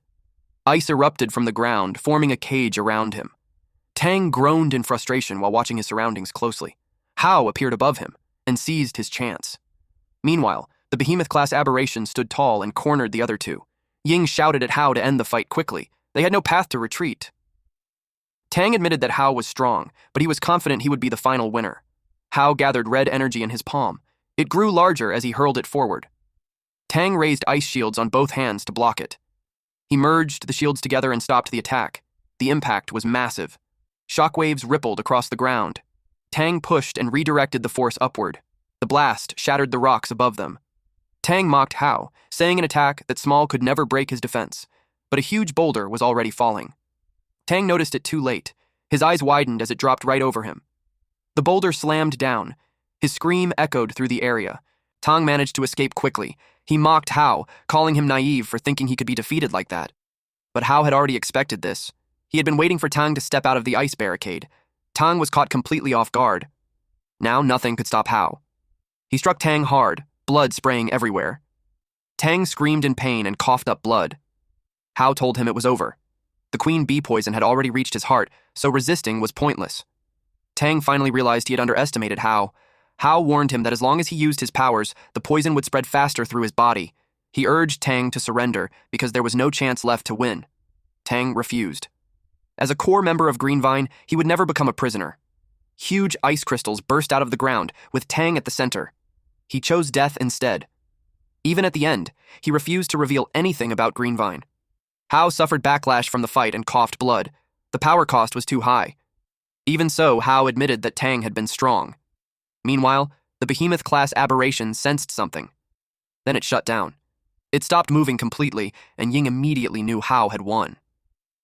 Hao appeared behind them. They asked if he was okay. He answered that he was. Ying asked what happened to Tang since they needed to bring him back for questioning. Hao told her that Tang had taken his own life and revealed nothing. Rui realized that Greenvine members were far more loyal to their organization than she had expected. Hao told her they could investigate Greenvine later. For now, he was just glad they had all survived. Rui suggested returning to headquarters first. Their condition made it impossible to continue. Ying agreed. Reckless action was one thing, but what they did today crossed the line. Before leaving, Ying asked how they should deal with the aberration. It had overdrafted its power and was completely drained. Hao said they needed to move fast, since Tang had mentioned reinforcements. Ying checked her device and frowned. The readings didn't make sense. She wondered if the instrument was broken. Suddenly, someone appeared. She thought it was Tang's reinforcement. They watched carefully. Ying warned Hao to stay alert. The detector had never reacted this violently before, especially at such a distance. Hao could also feel it. That person was strong, dangerously strong. Rui recognized who it was. The person walked up to the behemoth-class aberration and cut off its head in one clean strike. It was her uncle, Song Zhao. Hao was stunned. He thought Zhao had lost his sanity because of beastification. Rui said she didn't know what had happened either. Zhao said he had watched their entire battle. He claimed that being able to fight like this while still not fully evolved meant Hao's potential was extraordinary. Hao asked what he was talking about. Zhao invited him to join him and help create a new world. Hao asked what kind of nonsense that was. Rui ran toward her uncle. Ying told her to stop. But Zhao glared at Rui. The look alone froze her in place.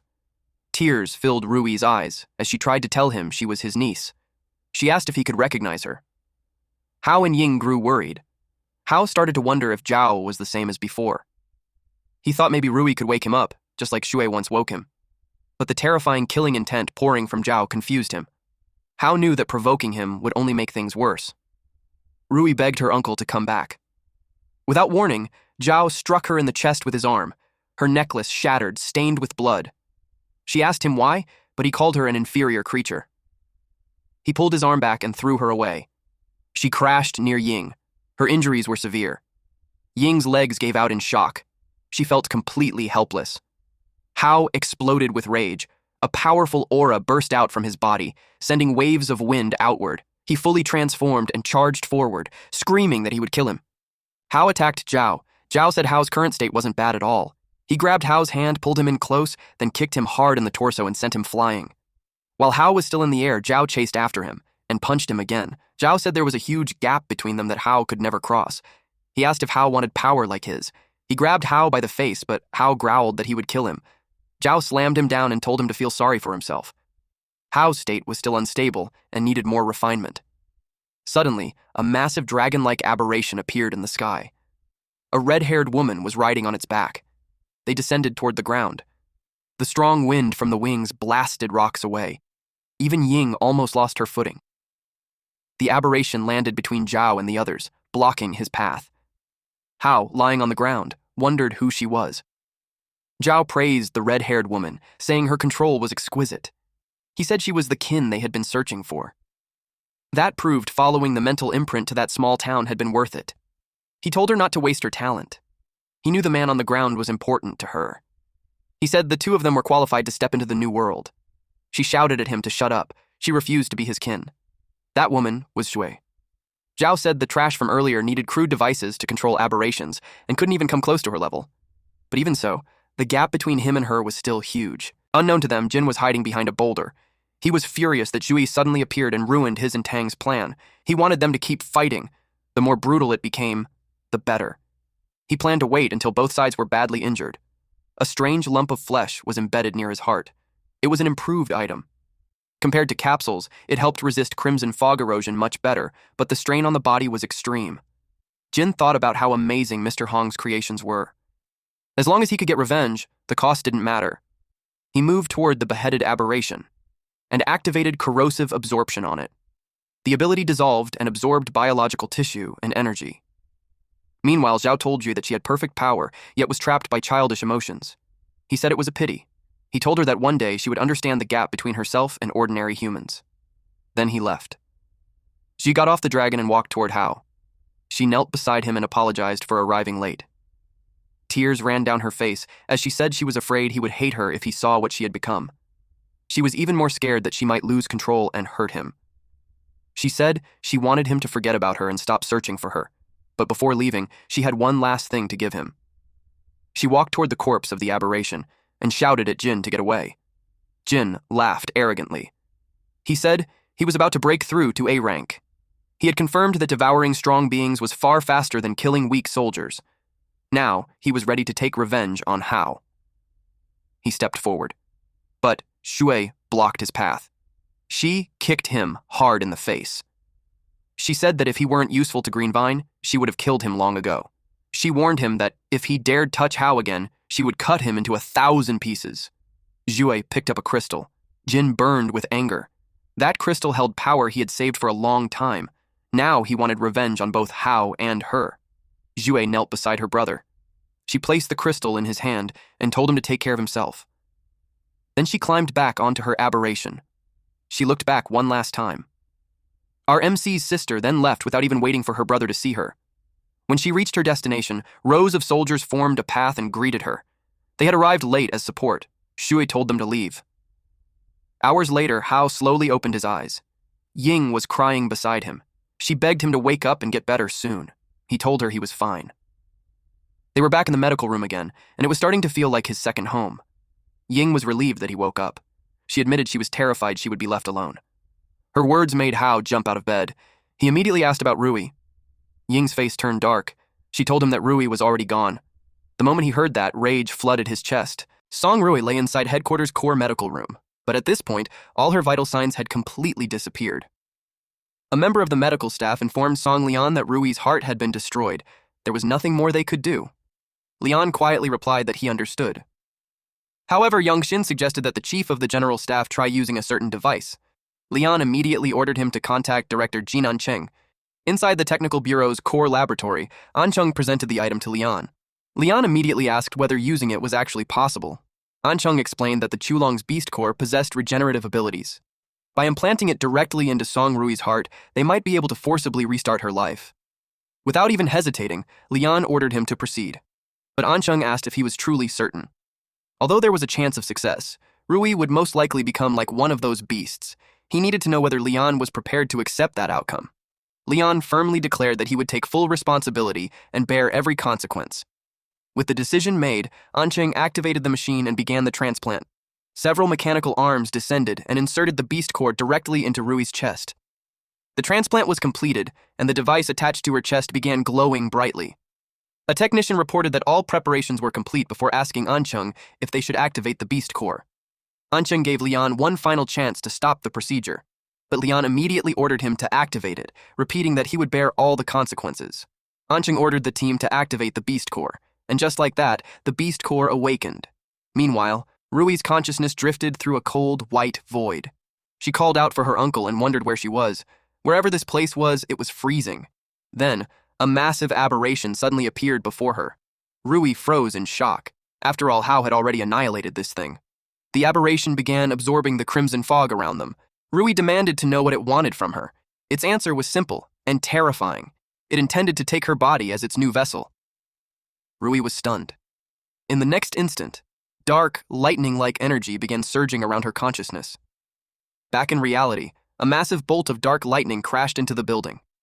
Nearby, Hao questioned Ying about why Chief of Staff Song Lian and her father wanted to use Rui's body for an experiment. Before them, the entire building continued erupting with dark energy.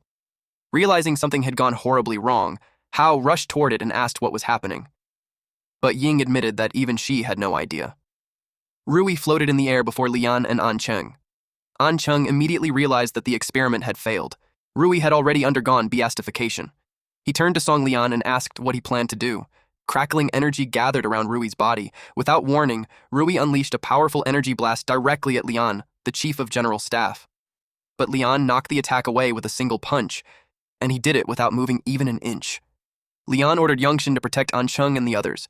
Yongshin immediately asked if he intended to face Rui alone. Drawing his sword, Lian firmly warned them not to interfere. He declared that he would personally take responsibility for his daughter. Rui silently watched them from above. Meanwhile, Lian carefully observed her every movement. Rui suddenly unleashed multiple energy blasts toward him. The attacks crashed into the facility, triggering a massive explosion. Hao finally arrived and demanded to know what was happening. In response, Ying pointed toward the sky. They stared at the transformed Rui hovering above them. Hao instantly recognized that her appearance was identical to Song Zhao's. Ying could not understand how she had ended up like this. Rui then unleashed another barrage of attacks toward them. Lian swiftly intercepted the blast and ordered them to stay back. Shocked, Hao called out to the Chief of General Staff, while Ying demanded to know why they were treating Song Rui this way. Lian rapidly moved across the battlefield, dodging the remaining attacks. He told them that it was not something they should ask about, and once again ordered them to stay back. After finally closing the distance, Lian pulled his sword back. Above them, lightning began swirling violently. But instead of attacking, Lian threw his sword away. A massive beam of lightning immediately struck him. Everyone below could only watch in shock. Even so, Lian reached out and gently placed a hand on Rui. With relief in his voice, he whispered that he had finally managed to touch her. He quietly assured her that everything was okay now. At that moment, the black mask covering Rui's face began to crack. Then, it completely shattered. Ancheng was stunned to discover that Rui's beastification had been lifted. Ying was equally relieved. Hao remarked that the thoughts of a father and daughter were exactly the same. Yongshin added that no father could ever truly raise his sword against his own daughter. Rui broke down in tears and apologized to her father. Lian pulled her into his arms and comforted her. He told her that everything was in the past now. Holding her tightly, he assured her that she could cry in his arms. And Rui finally let out all her pain as her father held her close. In another setting. Inside an office, Shui confronted Mr. Hong, and she demanded that all capture operations be stopped immediately. However, he explained that the decision was not his alone to make, since it involved the company's core interests. Shui ordered him to relay her warning to the others. If Hao got hurt, the price they paid would be far greater than anything they could possibly gain. As she walked away, Mr. Hong dismissed her as nothing more than a spoiled weapon useful only for researching the aberration control device. Meanwhile, Rui sat alone on a park bench. Hao approached her and pointed out that hiding alone was nothing like her. He then offered her a can of soda. Rui admitted that she had been thinking about her father. Hao asked what was troubling her. Rui explained that her father, Lian, had been sleeping in his office for days. And after what happened to her uncle, she had no idea what to do. She simply did not know how she could help him. Hao admitted that he had always seen her as someone who knew everything. So, seeing her this troubled was completely new to him. Rui asked if that was really how he saw her. Instead of giving her a straight answer, Hao reminded her that she had detained him without asking any questions, forced him into her squad, and constantly made unreasonable demands. Rui immediately told him to shut up. But then, Hao's expression turned serious. More importantly, Hao believed that Rui was the most resilient person he had ever met. She could not remain trapped beneath the shadows of her past forever. She needed to recognize her own strength, use it to protect the people she cared about, and find a way to bring her uncle back. With a smile, Rui promised that she would carefully consider his words. 1 week later, everyone gathered at the Special Response Unit headquarters. They had all been summoned without warning, leaving them wondering if something major had happened. Leon began by explaining that, as everyone knew, large numbers of aberrations constantly roamed the country's northern border. Recently, a wave of aberrations had swept through the wasteland, forcing most of their top military forces to establish a strict defensive line there. But after displaying a map, he revealed that an even more immediate threat had appeared. A calamity-class aberration known as the Titan Bug King had slipped past the defensive line. Worse, it had already begun building a nest in a jungle 20 kilometers northwest of District 7. Leon warned that if it finished breeding, the consequences would be unimaginable. The soldiers immediately grew alarmed. One of them exclaimed that the incident with Song Jiao had already been terrifying enough, and now they had a calamity-class aberration to deal with. Leon informed them that the Blazing Blood elites had been ordered to return, but it would take them at least 48 hours to arrive. They could no longer afford to wait. Following orders from the higher-ups, they had to locate the beast's nest, hold it back, and prevent it from breeding at all costs. He then asked who among them dared to go. The entire room fell silent. Finally, Yongshin stood and volunteered.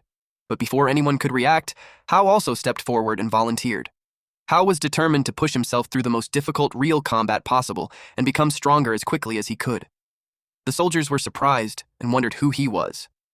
One of them explained that Yan Hao was a rising rookie who had already fought behemoth-class monsters twice. Yongshin warned him that the mission was both extremely important and incredibly dangerous. However, Hao argued that the Chief of General Staff's position was even more dangerous. Because of that, Instructor Lin needed to remain behind and protect them. Yongshin understood his reasoning. Leon then ordered Hao to report to his office. Afterward, he commanded every department to enter Level 1 combat readiness and provide all necessary support. With that, he dismissed the meeting. Inside the office, Leon explained that Song Rui could no longer serve as the captain of Blazing Blood because of her current condition.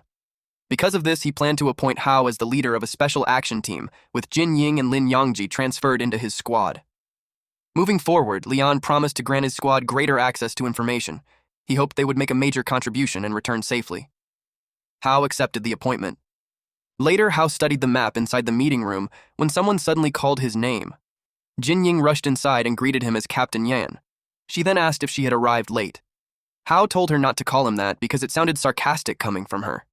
Naturally, she teased him even more. He then asked whether her new equipment was easy to use. Ying happily declared that it was more than useful. It felt like the perfect partner. She joked that since he had spent so many points on it, she must be extremely important to him.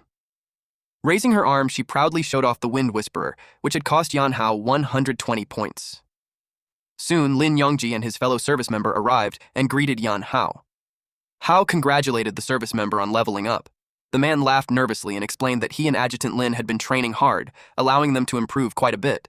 Hao told them to stop calling him captain and suggested they interact like they always had, because the sudden formality was making him cringe.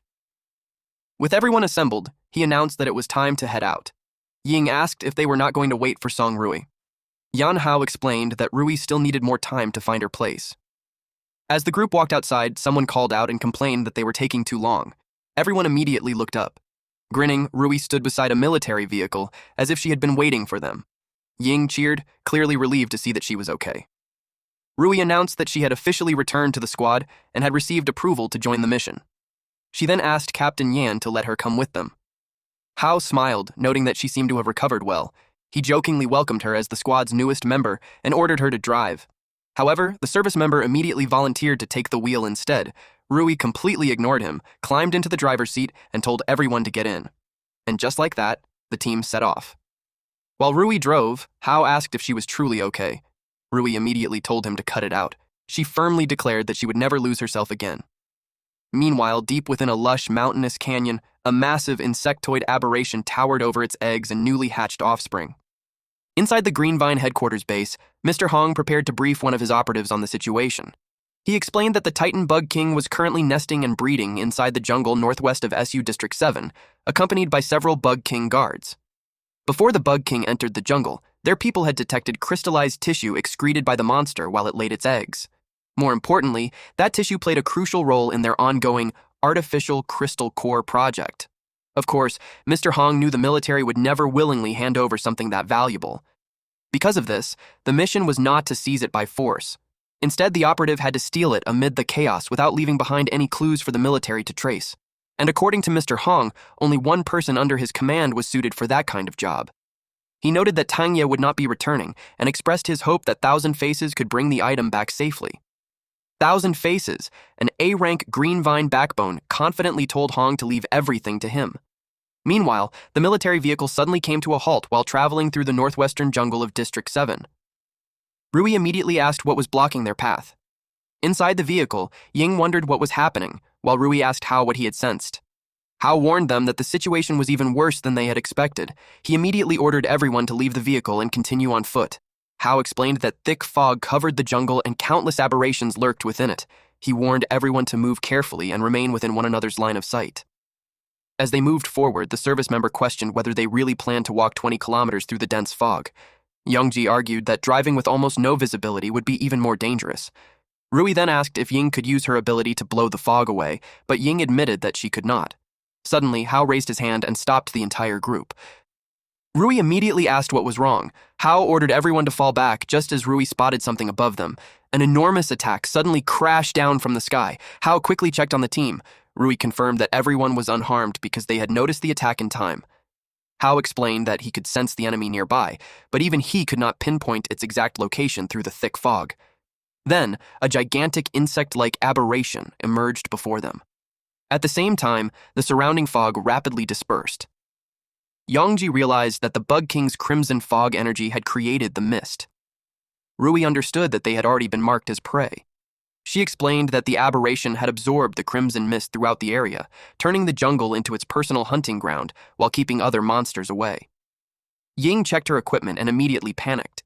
The aberration's crimson fog level had already broken through level 4, making it a behemoth-class monster. Hao wondered whether it was one of the guards protecting the Bug King. The behemoth-class hive tyrant unleashed a deafening roar. Hao immediately warned everyone not to waste any time. He ordered the entire squad to prepare for battle and annihilate the monster with maximum firepower. Meanwhile, back at the Titan Hive, a behemoth-class hive overlord emerged as crimson fog spread throughout the area. A beast man named Blood Howl stared at the creature. He intended to offer it as his pledge of allegiance to Lord Songdao. Elsewhere, a masked man suddenly noticed something ahead and ordered his men to stop. His group had encountered a behemoth-class hive corruptor perched above the entrance of a cave. The masked man ordered his group to secure the item before the military arrived. His men immediately obeyed. Back on the battlefield, the hive tyrant unleashed a deafening roar. Ying activated her power, releasing a violent surge of wind that swept across the area. She then granted Hao and the rest of the squad the storm's blessing. With everyone ready, Hao ordered all units to attack. Our protagonist immediately charged forward. Yongji activated hardening and blocked the aberration's strike. At the same time, Rui fired an electromagnetic annihilation blast. The powerful attack struck the hive tyrant directly. Seizing the opening, Hao leaped toward the aberration. He immediately unleashed Storm Flurry, tearing through the monster and bringing it down. The squad celebrated after defeating a behemoth-class monster so easily, but while everyone else relaxed, Yan Hao could not shake the feeling that something was wrong. As Ying approached the corpse to inspect it, Hao quickly told her to wait. He could sense that something was about to emerge from its body. Meanwhile, at the Greenvine headquarters, Xiao Xue met with Mr. Hong. She asked whether the council had reached a decision. Although they had not, Mr. Hong said he wanted to share some urgent information with her in advance, information involving Yan Hao. Xue asked if they truly refused to let the matter go. Mr. Hong reminded her that he had gone behind the council's back specifically to warn her. Mr. Hong asked if she wanted to hear the news, only to tease her by saying she should forget about it. Already losing patience, Xue demanded that he speak quickly. He showed her an official military mission file and revealed that the army had ordered Yan Hao to lead a squad against the Titan Bug King. Xue was stunned. Mr. Hong pointed out that even Greenvine classified the Titan Bug King as an S-rank threat, yet somehow the military had chosen a rookie who had joined only a few months ago to serve as the vanguard. According to him, The military was clearly sacrificing Hao to test the Bug King's strength. As Jui studied the file, her worry deepened. After all, even at full strength, she could not control that aberration. Still in disbelief, she asked how this could be possible and questioned whether he was lying to her. Mr. Hong asked why he would bother lying. He admitted that he had never intended to take Hao's life, since Hao only had value while he was alive. Shui immediately realized why he was telling her all this. He clearly wanted her to do something for him. Mr. Hong smiled and promised that if she cooperated, everyone would receive the outcome they wanted. With little choice left, Shui agreed to his terms. No matter what happened, she was determined to stop her brother from throwing his life away. Back to our MC. A massive butterfly-like aberration suddenly descended from above. With every flap of its wings, powerful gusts swept across the battlefield. Hao clutched his head as Rui realized that the aberration was launching a mental attack. Hao warned Rui and Ying not to look at the patterns on its wings. He urged them to attack before it could stabilize, though Ying found that much easier said than done. Hao struggled against the crushing mental pressure, desperately trying to break free. Suddenly, he found himself standing inside a vast void covered in fog. He looked around, wondering what this place was. Then, a dark figure emerged from the mist. A sinister version of Hao stepped forward, its eyes glowing red. With a twisted smile, the figure greeted him as its other self. Meanwhile, Rui found herself standing face-to-face with her beastified uncle, Zhao. Elsewhere, Ying stared at a strange, glowing interface. Her curiosity immediately took over as environmental parameters, brainwave interference curves, and energy spectrums appeared before her. She desperately tried to analyze the constantly shifting data. But when the interface began moving away, she cried out in frustration and chased after it. Back in reality, everyone simply stood motionless with their eyes closed. Suddenly, Youngji jolted awake and complained that his head felt like someone had smashed it with a hammer. He shook the service member and ordered him to wake up instead of falling for the attack.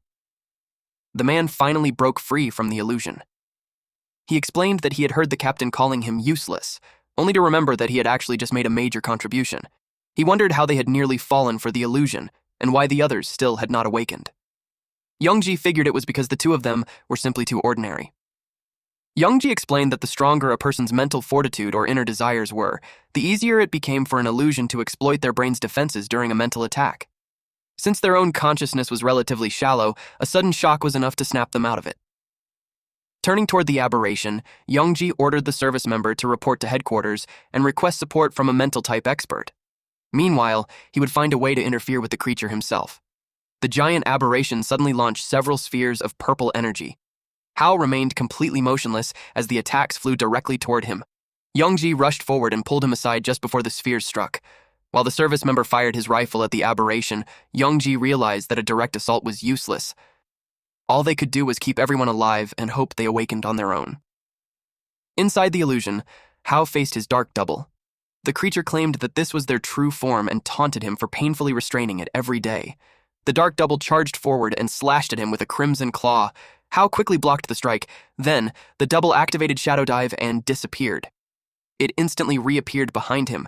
Hao's clone urged him to stop resisting and embrace the power, just as Song Jiao had. Then, he could find Xiaoshu and do whatever he wanted, but Hao refused to give in and barely dodged the entity's next attack. Hao spun around and exchanged a rapid series of blows with the dark double. The double taunted Hao, claiming it knew every move he could make like the back of its hand. However, Hao pointed out that it had just dodged because it was afraid of getting hurt. He firmly declared that he would never become anything like his double. Hearing this, the furious entity gritted its teeth. Hao charged straight toward it. Their powers collided as they exchanged countless blows in a flash, but Hao kept pressing forward until he finally landed a direct hit. The double asked if Hao had a death wish. Hao replied that finding Xiaoxue and protecting others from suffering the same fate was all the answer he needed. He then delivered a devastating punch. Unable to believe it had lost, the dark double dispersed into crimson fog. Elsewhere inside the illusion, Zhao towered over Rui and declared that her weak conviction was not even worth mentioning. Rui admitted that he possessed enough power to drive anyone into despair, but she had not forgotten how he tried to kill her back in Suyin Town. Furious, she gathered crackling energy within her hand. Because beneath all her fear, a far stronger emotion was burning: anger. Rui charged forward and declared that he was no longer the gentle uncle she remembered, but a disgraceful traitor. She unleashed a powerful strike, vowing that she would one day become stronger than him and personally drag him back. Afterward, Rui wondered if they had been trapped inside a deeper layer of their subconscious. She recalled a military mental type expert explaining that powerful mental abilities could separate a person's will from their body. To break free, their bodies would need to be disrupted from the outside at the same time. Realizing the solution, Hao and Rui charged forward. Hao knew that if they did not regain consciousness soon, everyone outside would be in grave danger. At that moment, an energy charge was completed, unleashing a powerful wind vortex domain. Hao immediately recognized Ying's power as the wind tore open several slashes within the illusion. Using those openings, Hao and Rui forced their way out of the illusion together. Back in reality, Ying's wind domain slammed into the giant aberration. Ying explained that she had activated the energy charge mode while heading there and awakened just in time to deploy it. Hao praised her quick thinking, admitting that they owed her big time.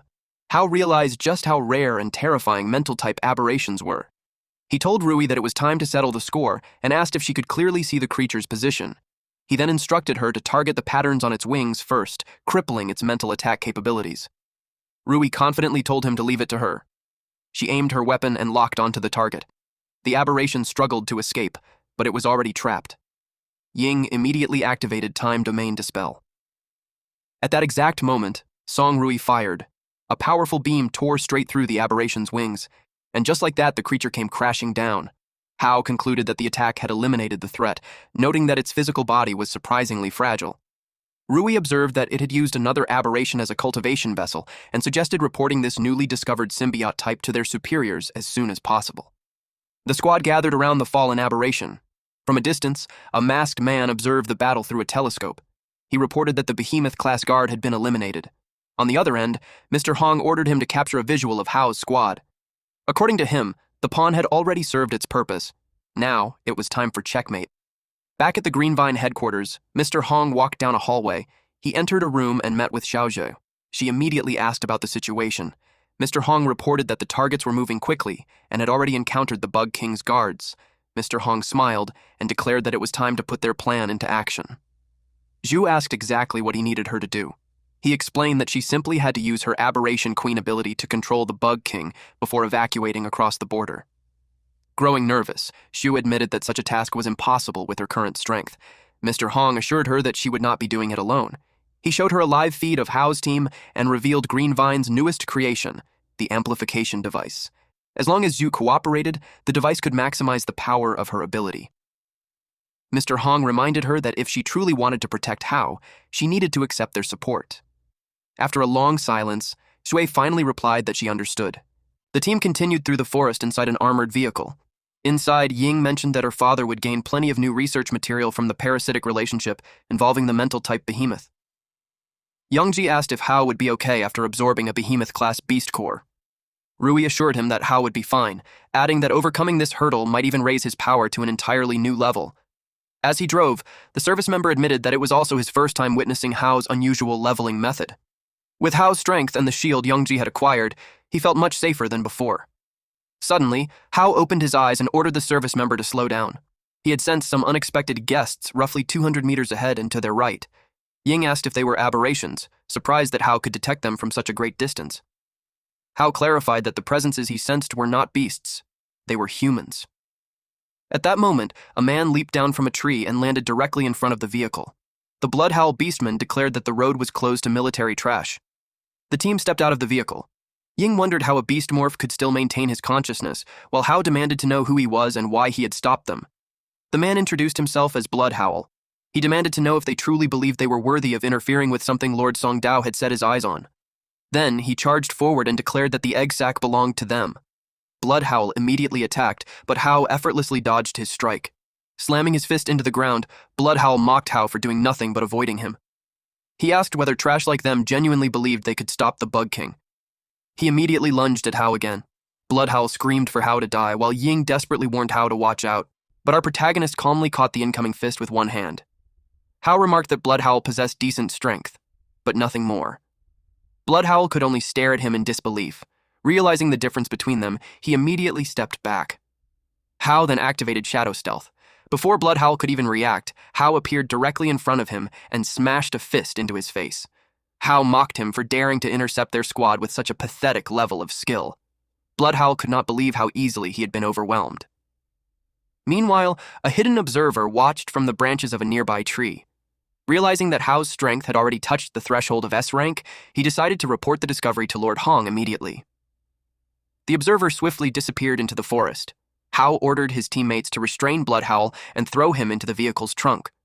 The service member was amazed by Hao's strength. However, Hao warned that the appearance of Song Jiao's people had made the situation far more complicated than expected. They now needed to locate the Bug King as quickly as possible. The team continued forward until they eventually discovered a massive crater filled with towering trees. Inside the crater, countless aberrations crawled around an enormous tree-like structure. Hao, Rui, and Ying stood before the colossal, grotesque structure and realized they had finally located the Bug King's nest. Rui noted that if they had arrived any later, the rapidly growing swarm would have caused an absolute disaster. Hao ordered everyone to maintain their distance.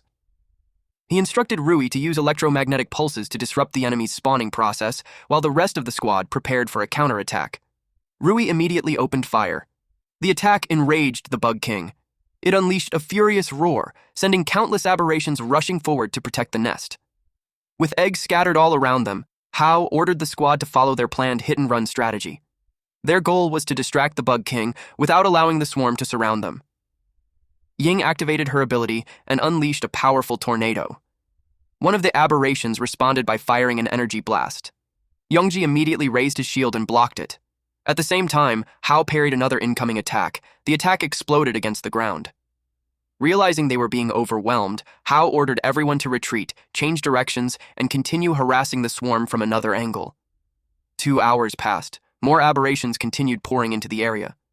Ying noted that this was already their third interference attempt and asked how much longer it would take for the Chief of Staff and the Vanguard forces to arrive. Rui assured her that they would be there any moment and urged everyone to hold on just a little longer. Suddenly, an enormous swarm descended from the surrounding cliffs. One look was enough for the squad to realize they were in serious trouble. They were completely surrounded. Just then, a powerful voice told them to leave the rest of the battle to him. In the next instant, energy slashes swept across the battlefield and instantly tore through the surrounding aberrations. Hao and Rui looked up in surprise. Song Lian had arrived just in time. And for the first time, Hao witnessed the overwhelming power of a true S-rank fighter. The Bug King roared and unleashed a massive barrage of attacks. Floating in the air, Lian deflected every attack, causing them to explode before they could reach him.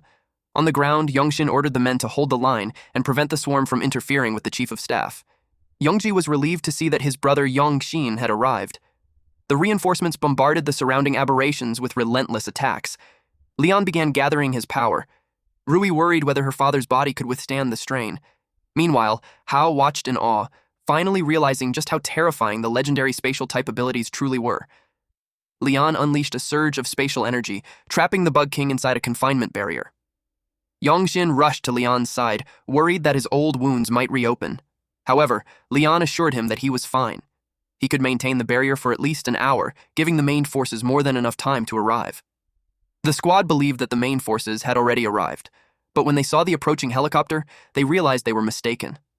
As the dust cleared, Mr. Hong stepped out of the helicopter alongside his subordinates and a cloaked woman. Looking over the battlefield, he praised them for putting on such a spectacular battle. Introducing himself as Hong Zhengnan, he thanked the group for weakening the Bug King before casually telling them they could leave. Yongxin was stunned to see him. Meanwhile, Lian demanded to know exactly what he meant. Hong Zhengnan revealed that he had orchestrated everything. He had lured the Bug King across the border, hoping the military and the aberration would destroy each other. Then, once both sides were weakened, he could easily control the creature and force it to lay eggs for him. Ying angrily called him insane, pointing out that allowing the Bug King to lay eggs would cause absolute devastation. She demanded to know what he could possibly gain from it. Hong explained that the board had rejected his proposal because of the risks, but in his eyes, a few sacrifices meant nothing if the technology could be exchanged for drugs capable of suppressing the Crimson Mist's erosion. During a previous meeting, an executive had assured Hong that the technology could mass-produce superpowered soldiers and promised him enough authority to bypass the rest of the board. Remembering the meeting, Hong grew irritated and complained that his plan would have been far more perfect if those conservative old fools had not interfered. Hong then announced that it was finally time for the real main character to take the stage. As the woman's hood was pulled down, Hao instantly recognized his sister, Xiaoshui. Furious, he demanded to know what Hong Zhengnan had done to her. Shui silently glared at the Bug King. The massive aberration responded with a deafening roar. Hao charged toward his sister, but Hong's subordinates blocked his path. He furiously ordered them to get out of his way. Zhu's body was forcibly lifted into the air. The confinement barrier shattered as she was pulled toward the Bug King. Then, Zhu struck the aberration directly on its forehead. With glowing red eyes and an empty expression, Shui fused with the creature. She extended one hand and commanded the Bug King. The giant creature surged forward with a deafening roar, unleashing powerful energy blasts around it. The disturbance alerted even more aberrations nearby. Hong proudly announced that everyone was about to witness the queen finally break free from her shackles. The Bug King continued thrashing against the confinement barrier. Rui realized that her father's barrier would not hold for much longer. Hao rushed forward and asked Lian to open a path for him. He insisted that he needed to awaken Shui himself. Rui and Ying desperately held him back, warning that he would die the moment he entered the barrier. However, Hao broke free from their grasp and declared that Shui was his little sister. That meant he was the only person who could bring her back. Hao and Lian silently met each other's gaze. After a brief pause, Lian ordered the troops to provide Hao with full cover. Meanwhile, he would open a 3-second passage through the barrier's rear flank. Yan Hao stood before Shui and called out to her, relieved that he had finally found his little sister. Meanwhile, the defense forces unleashed a non-stop barrage to hold back the advancing swarm of aberrations. Watching from beside the helicopter, Hong mocked their desperate resistance. Amid the chaos, one of his men smirked and drew a hidden blade. He launched a barrage of energy projectiles toward the battlefield. As the attack struck the barrier, the Bug King unleashed a furious roar. Youngji rushed toward the man and warned him not to even think about interfering. But a female subordinate suddenly fired an energy blast, catching Youngji off guard. The overwhelming force made everyone brace for impact. Then, a devastating energy beam swept across the battlefield. Rui ordered the enemy to stop. Powerful energy erupted from her body. She then moved to prevent the masked man known as Thousand Faces from getting any closer. No matter what happened, Rui refused to let anyone interfere with Hao. The entire battlefield descended into chaos as the group continued fighting off the endless swarm of aberrations. At the same time, Yongji, Rui, and Ying battled Hong's other subordinates. Meanwhile, the Bug King moved to attack Hao. However, the creature suddenly stopped just before reaching him. Shui screamed in agony. Hao immediately realized that her control over the creature was weakening. She desperately fought between her desire to protect her brother and the Bug King's instinct to devour him. Hao could only watch helplessly, unsure of what he was supposed to do. Then, he realized that the power within the aberration's beast core was the exact key needed to complete their fusion. Without hesitation, our protagonist rushed forward, determined to sever the connection. Rui screamed at him to stop, warning that what he was attempting was basically suicide. Hao completely ignored the warning. He struck the aberration's chest with all his strength. The impact shattered the armor protecting its core. The Bug King roared in agony as Hao stared into the opening in its chest. He forcibly tore the opening wider. Then he grabbed the beast core with his bare hand. Hao screamed in pain as a violent surge of energy erupted from the core. At the same time, Shu cried out in agony. Thousand Faces was stunned that someone would dare absorb the beast core's power directly. The Bug King desperately tried to attack Hao. Blood streamed down Hao's face, but he gritted his teeth and declared that he would never be afraid of them. Unable to bear the pain any longer, Shui desperately begged for someone to save her. Hao leaped onto the creature and rushed straight toward his sister. He urged Shui to look at him, promising that he would never allow her to suffer again. Finally, Shui recognized her brother. Hao smiled and gently placed a hand against her face. Meanwhile, Rui and Ying continued fighting back the approaching swarm. Hong watched the entire scene in disbelief. Hao stood silently before Zhui, exhausted and covered in injuries. Then, without warning, his body gave out. As Hao collapsed, Zhui cried out in panic. The spatial confinement was finally released. Zhui immediately caught her brother and held him tightly. She glared furiously at Hong's group and demanded to know how they dared to use her and hurt Hao. Her energy erupted violently. Zhui gathered even more power and declared that none of them would leave alive. She unleashed a barrage of purple energy projectiles toward them. The attack forced everyone to scramble as Hong screamed for his people to retreat. Mr. Hong and his subordinate immediately rushed toward a nearby helicopter. Suddenly, a ring of dark energy rose around them, leaving Hong stunned. A massive slash struck Thousand Faces and brought him down. Another slash swept over the battlefield, forcing Mr. Hong and the remaining woman to duck. Surrounded by crimson fog, Zhao stepped onto the battlefield. He remarked that this was the perfect opportunity. After all, every obstacle standing against the new order had gathered in one place and started destroying one another. Gritting his teeth, Lian called out to Zhao. He lamented that Zhao had still become this monstrosity in the end. Zhao merely grinned and remarked that it had been a long time. He then added that his current form was all thanks to Lian. Lian admitted that he was responsible for allowing Zhao and Rui to explore the ruins in the past. However, he warned Zhao that the path he currently followed would only lead to a dead end. Zhao rejected his warning, declaring that this was a brand new future and the perfect evolution for those who wished to break free from their shackles and control true power. He then asked whether they were ready to abandon their meaningless past and join his faction. Rui begged her uncle to wake up. She refused to stand by and watch the crimson fog continue corroding his mind. Zhao realized that they still did not understand. So, he decided to remove the obstacles first and give them plenty of time to reconsider his offer. Suddenly, a horde of terrifying peak S-rank skeletal aberrations emerged and surrounded the entire battlefield. Lian urged Shui to stop Zhao if she truly wanted to save Hao. Shui agreed and called for them to attack together.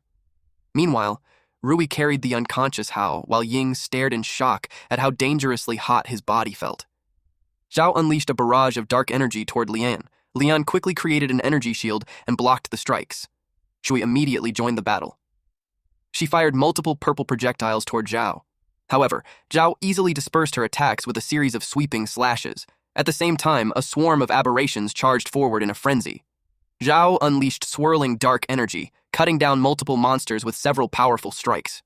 Nearby, Hao remained unconscious. Ying anxiously watched over him, while Rui desperately searched for a solution. With no other choice, she decided there was only one thing she could try. Rui placed a hand against Hao's chest and poured electrical energy into his body. She begged him to wake up, reminding him that Xiao Shui and Song Lian were still fighting desperately. As the electrical energy intensified, Ying noticed Rui's body beginning to mutate. But Rui insisted that she could not afford to worry about herself right now. Zhao suddenly rushed behind Lian. Using the Bug King, Shui countered with a powerful energy blast. However, Zhao swiftly dodged the attack. Shui began showing signs of exhaustion. Zhao taunted her, pointing out that her manipulation ability was still incomplete. Lian asked if she was okay, but Shui assured him that she could continue. Raising one arm, Shui gathered a massive orb of energy. At the same time, Lian prepared a devastating spatial attack of his own. Together, they unleashed their combined assault.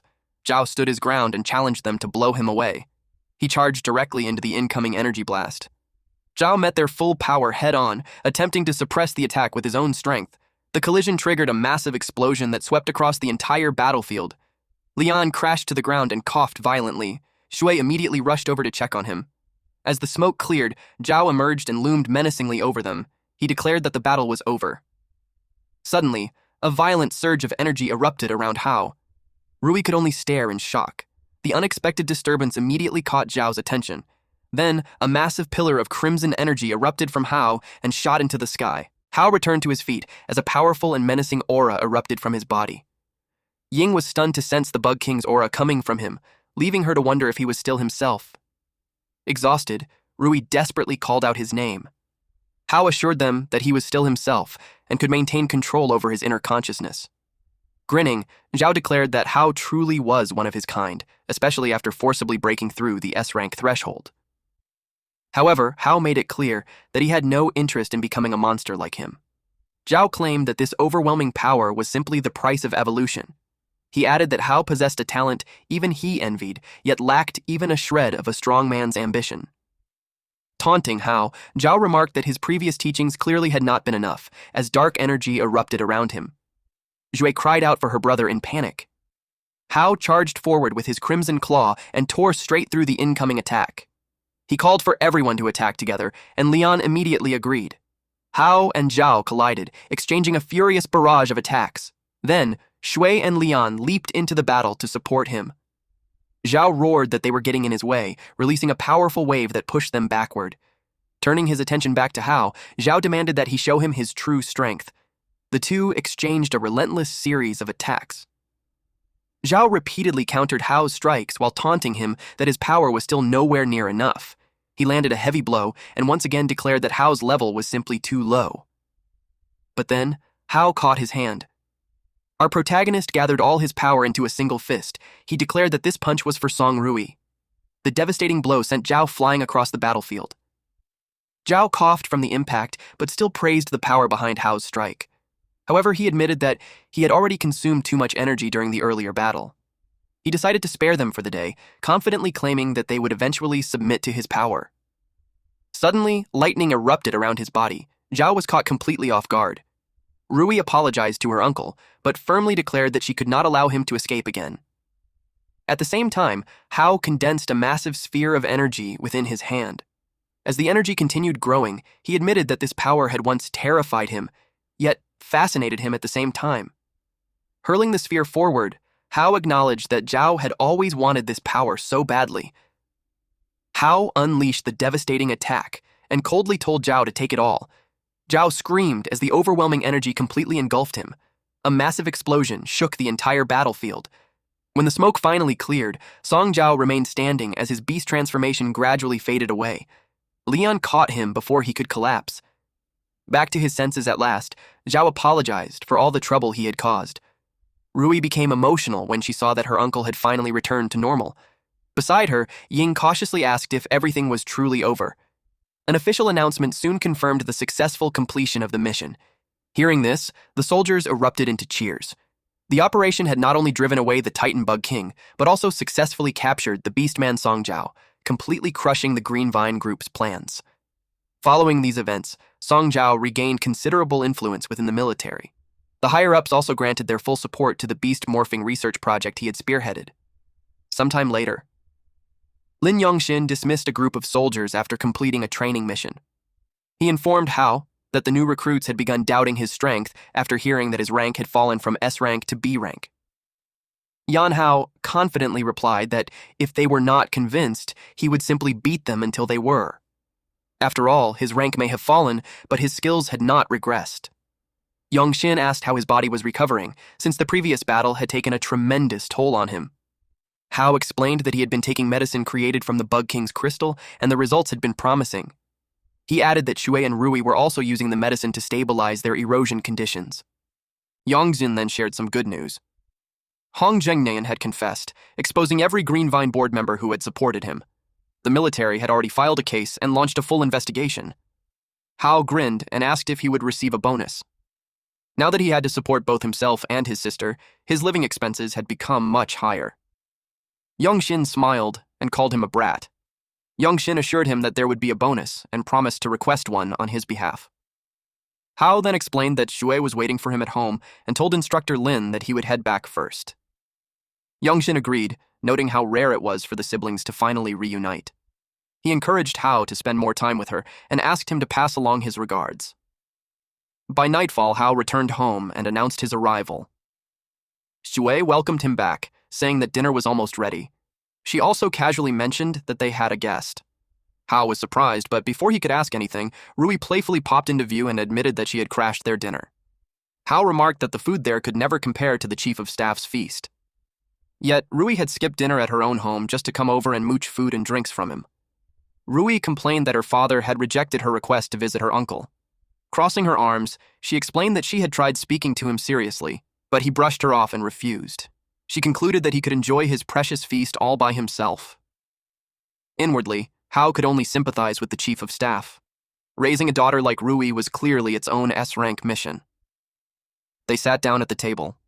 Hao reminded Rui that the research was still in its early stages. Despite their great progress, her father remained extremely busy, so she needed to be more understanding. Rui immediately changed the subject and asked how his new job as an instructor was going. Hao noticed how smoothly she had dodged the previous topic, but still explained that Instructor Lin had personally recommended him, so things could not possibly be going badly. However, Rui countered by asking why she had heard that many recruits refused to acknowledge him. When Hao demanded to know how she had learned that, Rui only responded with a smug huff. Hao immediately realized that Ying must have been spying on him and leaking information. Shui interrupted their conversation and announced that dinner was ready. The three then happily enjoyed their meal together. After dinner, Shui asked Rui to stay a little longer and wondered why she was in such a hurry to leave. Rui explained that if she did not return soon, her father might send people to search the entire city for her. Shui then told Hao to walk Rui home because the neighborhood was unsafe at night. Hao looked at her as if she had just said something ridiculous. He pointed out that Rui was strong enough to defeat 10 men by herself. Shui roughly elbowed him into silence before telling Rui that her brother wanted to walk her home. Hearing this, Rui was visibly surprised. As they walked together beneath the night sky, Rui quietly thanked Hao. When he asked what she meant, she explained that she was grateful to him for helping bring her uncle back. Hao dismissed it as nothing more than their original agreement, which immediately annoyed her. Rui snapped at him, asking why he could not simply accept her gratitude like a normal person. Then, growing serious, she asked whether he believed her uncle would ever wake up. Hao firmly assured her that he definitely would. He encouraged her to take things slowly and promised that everything would eventually be all right. Suddenly, Rui noticed something moving across the sky. Hao followed her gaze and asked what was wrong. She excitedly pointed toward a shooting star. Hao immediately decided that he needed to tell Xu, remarking that it was a good thing he had received a communicator from the chief of staff. He quickly messaged Xu and told her to look outside at the shooting star. Xu confirmed that she could see it, but then questioned why her brother was texting her when he was supposed to be spending time with Rui. Hao repeated that he had only messaged because of the shooting star, which irritated Jue even more. She scolded him for being hopelessly dense and told him to spend the rest of his evening with the shooting stars. Poor Hao had absolutely no idea why she was upset. Amid the ruins left behind by countless battles, a tiny flower quietly began to bloom. The road ahead remained long, but as long as they continued moving forward, everything would eventually get better. I think the ending was rushed as the series got axed, but that's all of it, bros. Hope you enjoyed it. Thank you all for watching. Please watch this next Giga Chad video, and I'll see you guys next time. Also, support the channel by joining the Summon Club membership. You can also support by just liking the video and being awesome.